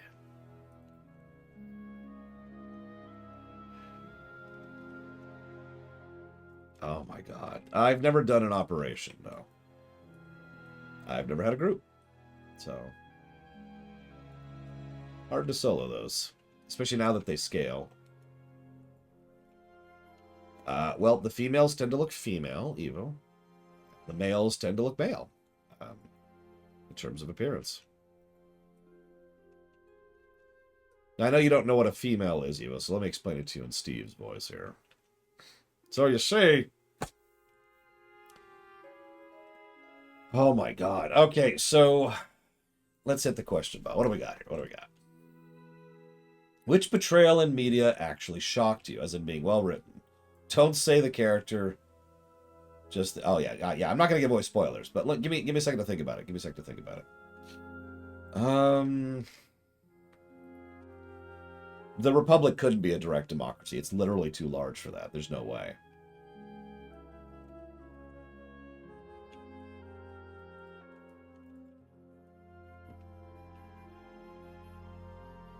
Yes, I do, Crazy Norse. I also think it's a colossal waste of money. Like, a colossal waste of money. And you know me and waste. I am not a big fan of negligent waste.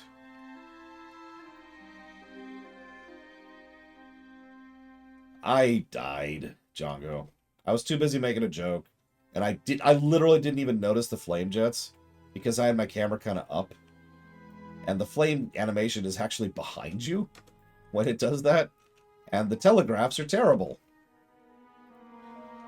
So I literally didn't notice it. I wasn't paying enough attention. That's on me. It's still a bad boss fight, but that is also on me.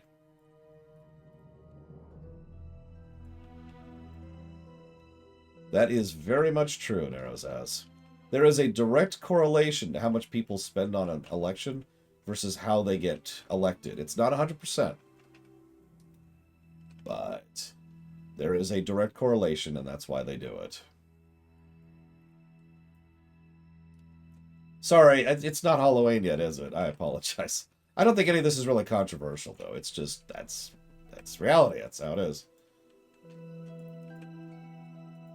Let's see. So, betrayal in media that actually surprised me. Yeah, you see what I mean, by the way? If you're up here, all you have is the little thing. I will make it controversial. Okay. Get enough damage to get it not attacking her. Yeah, you know what? Let's get some good music going. Let's take off the WoW music for a second. Let's see. Do you want Final Fantasy or Mega Man? Vote now. Vote now! Vote now!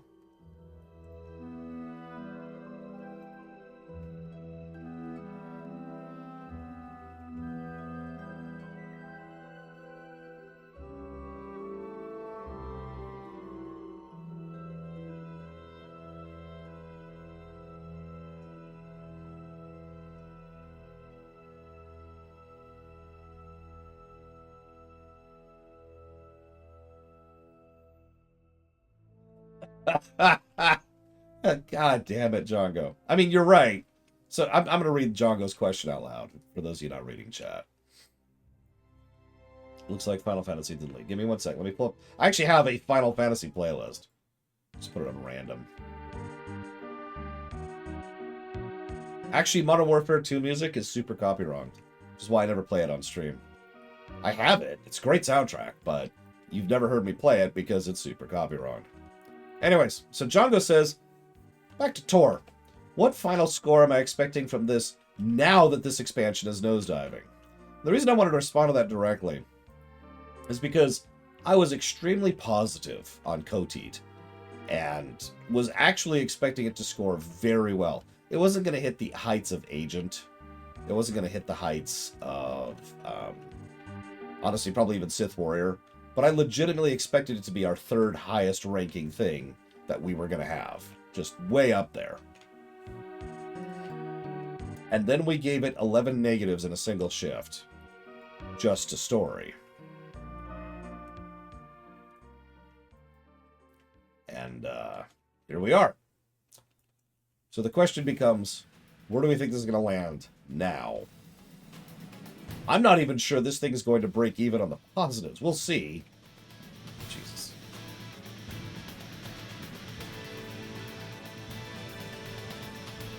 We will see. I am hopeful that it will be net positive. But this is tanking hard and fast. And we've still got another dungeon to do after this one before it's done. Reyna, I need you to heal me. Reyna, I need you to heal me. Reyna, I really need you to heal me.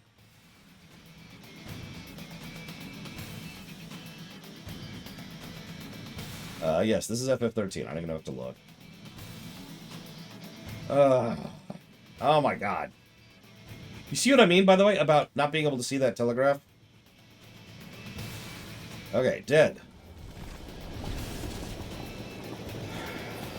I think I will, J. Palmer, just to see how much bad it got poisoned with. You'll be all right. Still trying to think of a really good... before arriving. It said he was one of your closest advisors. We've been through a lot together. I'm not giving up on him.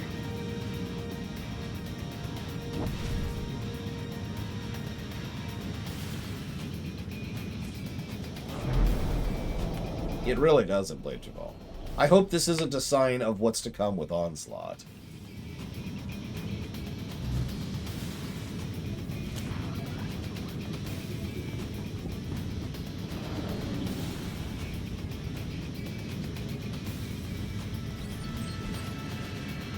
You know, I can't even think of any betrayals off the top of my head now, Latario. I'm just gonna pass. I literally can't even think of any examples. Not even bad examples, other than the one we just saw. Oh. I look forward to being wrong, Oculus. As I often do.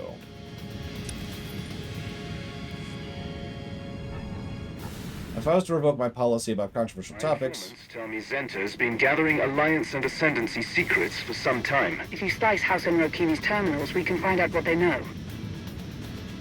This is a terrible map.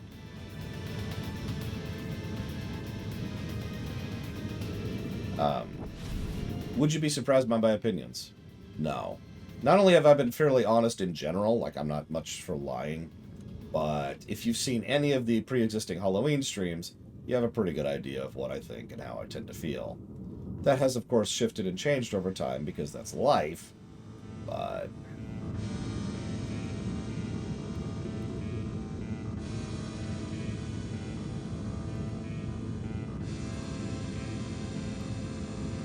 No bad, Laterball. No bad. Solus? Solus just pissed me off, and I wanted to kill him and it wouldn't let me. You took a nasty fall. Anders isn't in Dragon Age 2, unfortunately. Leave Copero alive!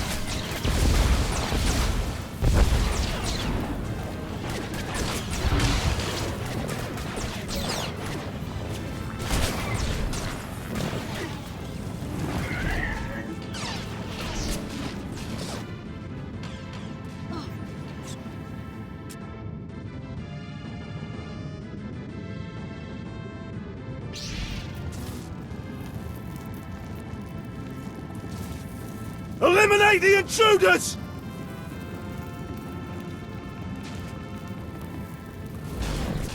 Don't let them escape! How would I have done if I made expansion after Coteat? I have no idea. Hang on, let's come back to that. Eliminate the intruders! If I could go back and verbs one famous moment in ancient history, what would I observe? So you say a moment, which invalidates my answer. But the part of ancient history I'm most interested in is about, I want to say 2400 BC, give or take. It is the invasion of the Sea People. The outsiders. Or whatever actually happened. AKA, the end of the Bronze Age. The Bronze Age collapse.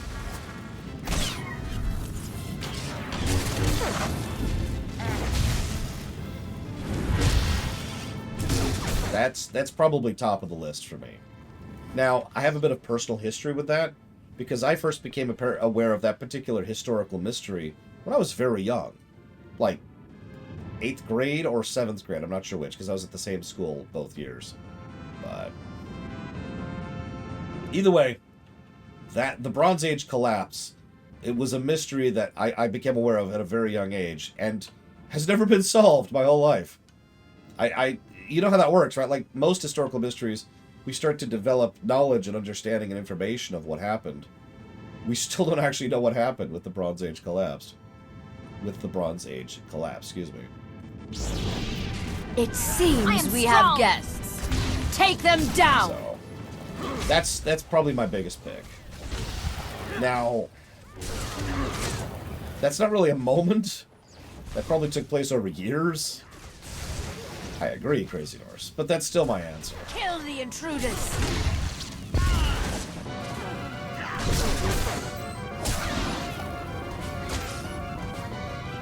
Let's see. Would I say Jacob from Mass Effect is poorly written? I ask because he's black and I hate black people. Listen, Gum Gum. Feel Feel the power of House Inrokini! I'm sorry, I shouldn't say that. I shouldn't joke about that. What you actually said was, I know some people who say he's terribly written, and his loyalty mission is offensive because he's a black character. Those people are stupid.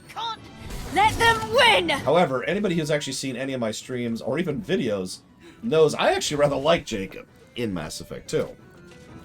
He's a fairly simple character, but he's well done, and he's actually pretty down to earth.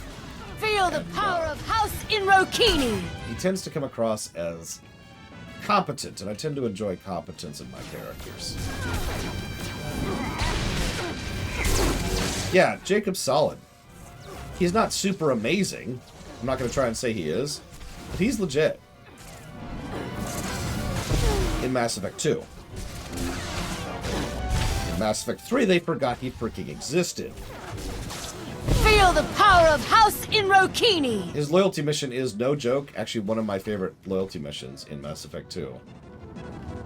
Just because it's really messed up. Whoops, wrong one. Kill the intruders! Very strange.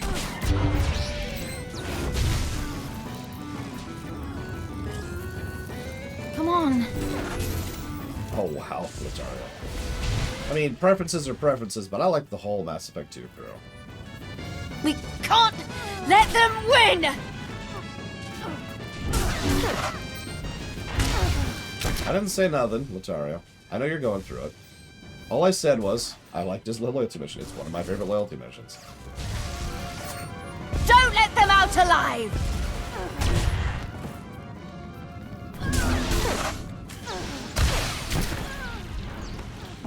Really, game. Kill the... That's a good question. When did this patch content that we're currently going through come out? That's a very good question.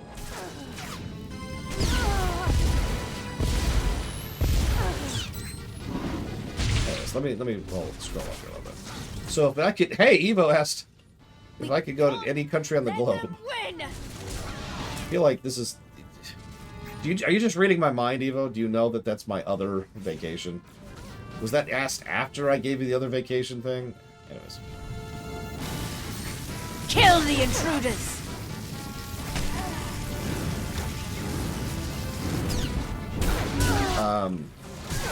When did this come out, J. Palmer?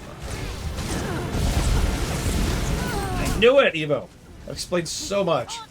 Let them win! I have answered that question twice now, Latario. The answer is everybody. I lost everybody. Feel the power of House Inrokini!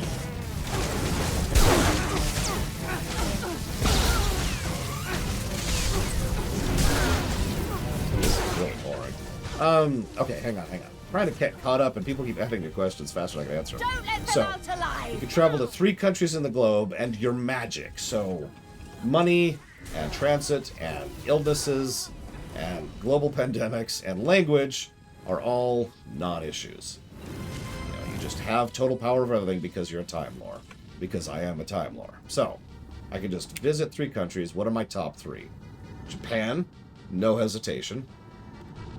Sweden.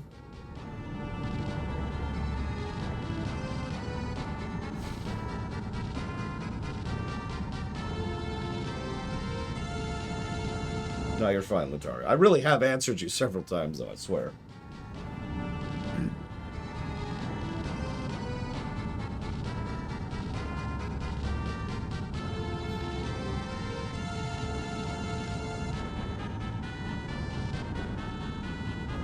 No, Latario. In fact, not only can everyone die, you can die too, and it's still not game over. You have to work for that one, though.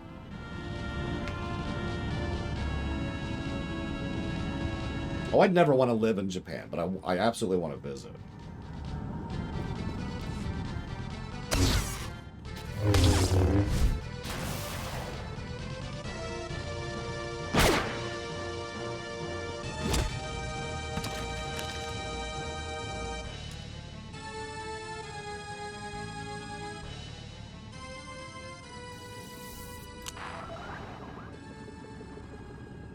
I see you've met our traitor. Have you secured yours? He's gone.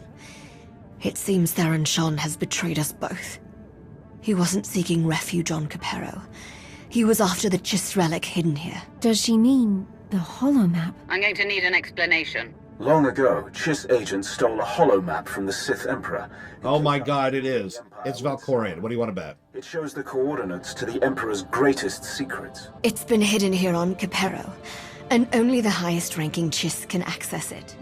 Shan knew this, and he used me. He sliced into my personal logs to steal the map's location. Once he had what he needed, Shan took my best fighters and abandoned me. Theron must have told you what he plans to do with the holomap.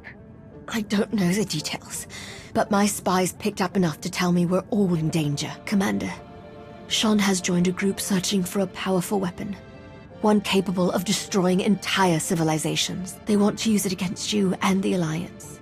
That map will lead Theron straight to it.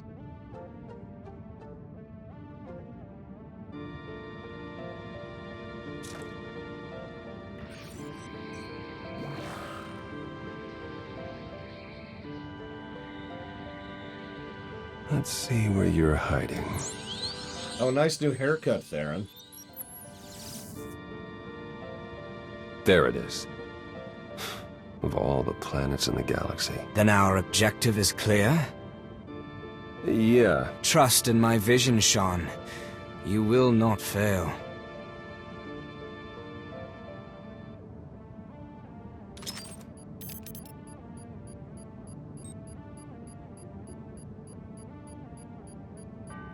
Well, I hope you're right.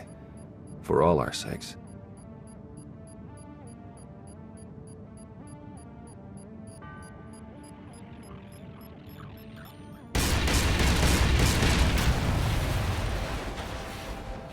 I swear to God, if it's Medrios. It seems we now have a mutual enemy. I've sent you the coordinates to Shan's location. If you hurry, you can stop him. One moment, Commander. As you know, Syndic Zenta is a traitor to the Chiss. Officially, we can't act on this. But you can. If you disposed of Zenta, you would have the gratitude of the Ascendancy. I may even be able to broker an alliance. You wouldn't dare. Sorry, Medrios is Tenebre's homeworld.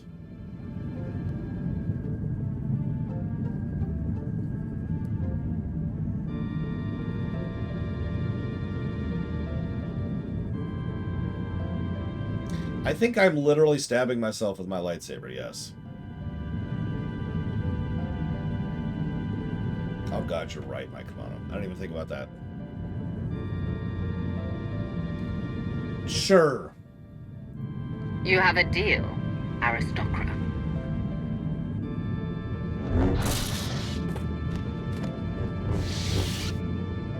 The Ascendancy thanks you.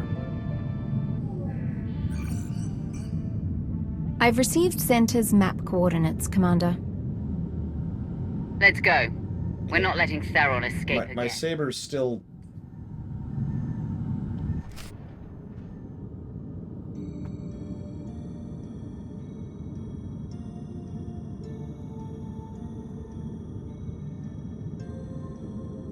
okay.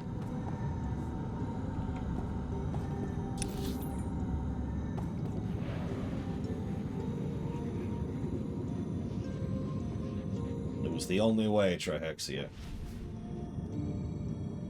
Wow, this dungeon is still going. Latario says the mega game earlier. Theron shouldn't have been able to access that relic on his own. He's more dangerous than we anticipated. I underestimated him too. We all did. Game, you're trying too hard to convince me that Theron's actually a traitor. All you're doing is convincing me the opposite. Wouldn't it take as many people to develop such a game as it was involved in building the pyramids? Yeah, think of the coordination, too. Let's see. So I answered that question. Evo asked a question I never answered because I didn't have an answer for it. Have you ever seen a choice in a game that's so bad it's good? Chiss use these beasts to guard their valuable secrets and to access them.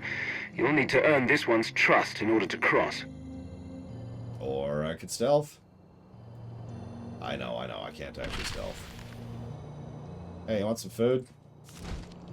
I've seen this trial before. A test of logic. Be careful. A wrong move will spring one of Copero's many traps. Okay. Well, no, I get what you mean, Evo. I couldn't think of any off the top of my head.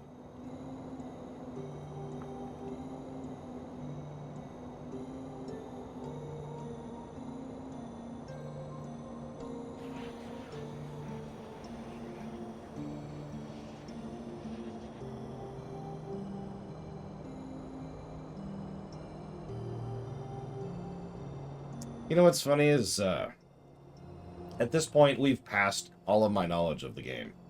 I know nothing coming up, other than the deliberately non-spoilery thing I've got access to in order to tell me what content there is and where.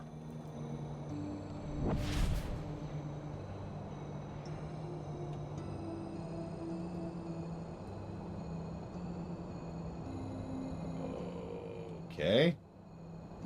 It wants me to kill the stupid cats, doesn't it? Are we gonna hit the stairs? Sure, we'll try the stairs.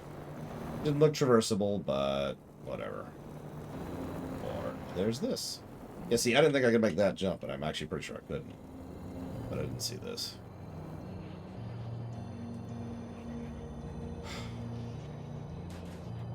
How much of Lotro's story is good? 99% of it. You'll be alright.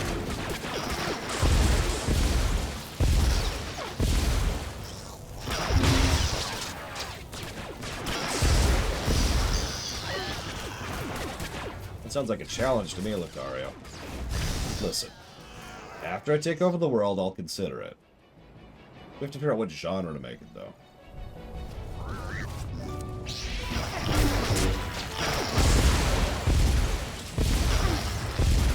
No, what I was talking about yesterday was how terrible Lotro's gameplay was. Speaking of which, will I ever do a run of Lotro? No. Absolutely not. Whatever you think as far as how sloggy this is, multiply it by a factor of about 8. And that's Lotro all the time. Also, in Lotro, most classes are not solo viable. And nobody would be able to help me go through any of the content.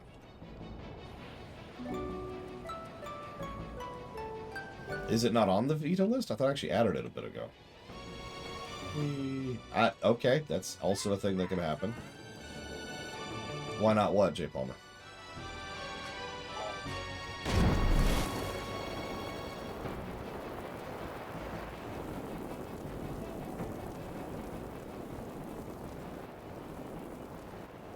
Commander, this is a test of strategy. You'll need to disable these lasers to safely pass, but the way forward is not always what you expect. Because nobody else plays Lotro, J. Palmer. Hands up! Who here has an active Lotro account?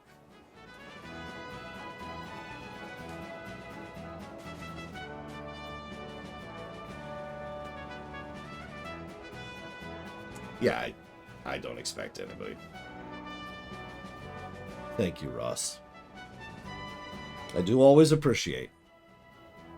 And you know the question. Lotro stands for Lord of the Rings Online. It was actually one of the most innovative MMOs ever made. That's not a joke. A huge number of concepts that nowadays are considered semi-normal for MMOs were actually invented in Lotro.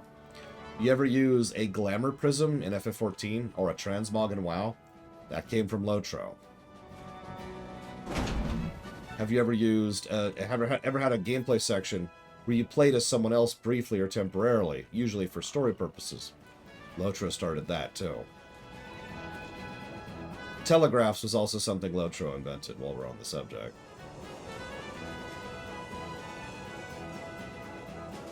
They were terrible. WildStar is actually what popularized and actually did them properly. But Lotro still invented telegraphs.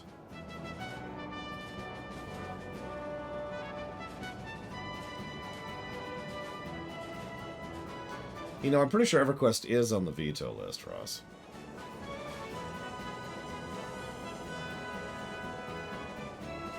Lotro invented the concept of book quests. You're probably thinking, what the hell's a book quest? Over in FF14, we call those MSQ.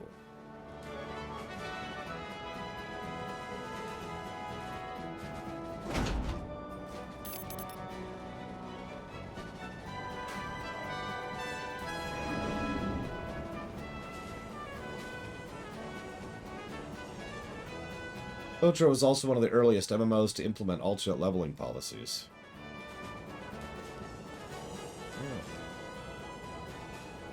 To be honest, I'm not putting every MMO that exists on the forbidden list because they're all vetoed. The only MMOs I am ever okay with streaming are already on the list. Everything else is vetoed.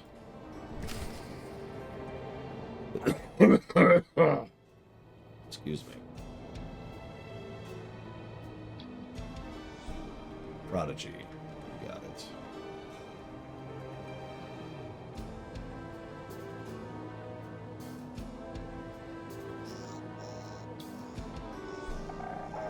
Although, actually, that reminds me of something. Hang on, there's actually one MMO that might not be in the list. Let me double check that really quick. It actually isn't. Wow. Could someone donate like $1 to Elder Scrolls Online really quick? I'm just gonna lock that in. Just $1. That's all I'm asking. Then every MMO not on the list is vetoed.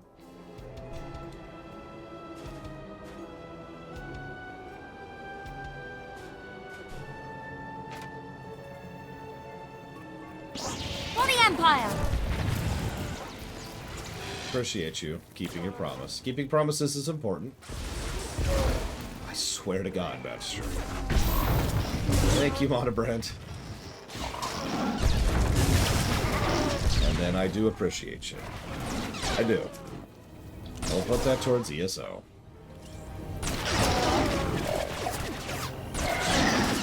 There. As of effectively right now, every MMO not on the list is vetoed. Now, that may change, but if it changes, then we'll just add the new one to the list, right? Just so. It's an easy policy to maintain. And thank you, Ina Michao. Always appreciate you. I will jot that down for the Neo block. A game I had to put down because the story was too disturbing. Yeah, Papers, please.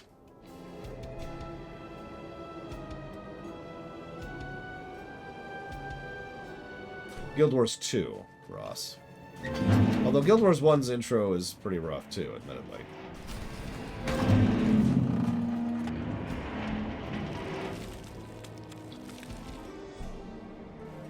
I should probably mention, I've never played ESO. Well, that's not true. I played a bit of Vardenfell. It was actually really good, and I enjoyed it. And I've never had a chance to go back, mostly because PAX just hates me and hates playing games with me. But the real reason is because we've never actually gotten around to it. So ESO would actually be a premiere run. Is that for rarity? We don't do a lot of premiere runs when it comes to MMOs. Thank you, Shaludo. I'm sure this boss fight will be worthy of this song. End of the line, Theron. Go! I'll hold them off! No, you'll never win! Victory isn't my fate, Theron. It's yours! I mean, he's right. I'm gonna kill this dude now. Probably gonna take too long. It's probably gonna be boring, but, you know, whatever.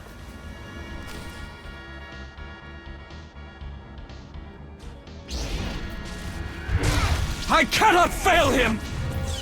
I mean, you can. Loud. Anyways, questions. Alright, so. What do I think of Lotario's idea that the suicide run is what the Mass Victory ending should have been, but to a greater extent? Yes. He will prevail! Let's see. The color scheme might work with the Luvari outfit. If I was a Luvari, I'd probably wear a lot of violets, pinks, and reds. He will prevail! He will prevail, too. You gotta keep that in mind, you know, when you're designing that outfit. Is there any lore in any fiction I would call too zany for me? Yes. Worst story I've ever read, watched, or played. Worst story? Worst story of any kind.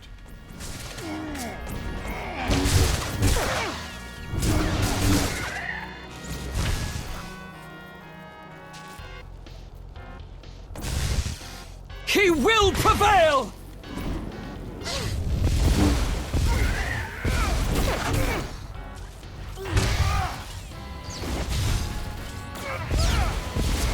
There was this one Mega Man X fan fiction I wrote, or read once, We not will wrote. rise victorious! I wrote.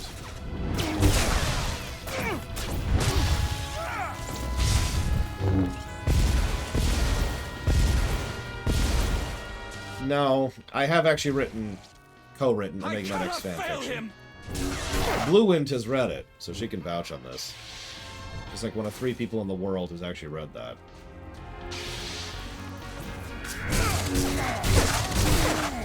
Of course I write fanfiction. Wrote, I suppose. We will rise! Unless you count the rewrites as fanfiction, in which case I still write fanfiction. A game other than Undertale that allows you to talk the enemy into fighting. No, that was one of the whole selling points of Undertale. That being said, there are games where you can bribe enemies to go away. There's actually quite a few of those. What happened to the bad story? You'll be alright. You know what? Hang on. I just thought of a worse one.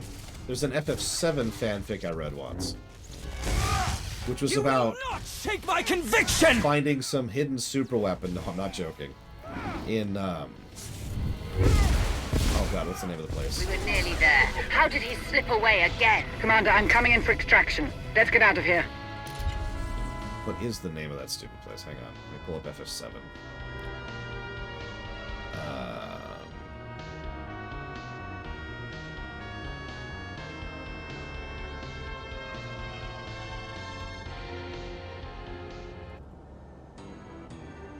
Wutai. So there was this super weapon in Wutai, right? And it's like, we need to find this super weapon. It's very important. But while Yuffie was walking through... I hate my memory. While Yuffie was walking through the house that all the main characters shared, because they all lived together for some freaking reason, her clothes fell off. No explanation. They just... And I'm going to stop there. But I think that has the bottom slot.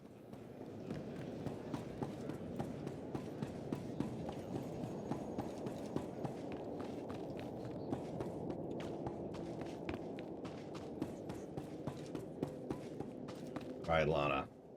I demand answers!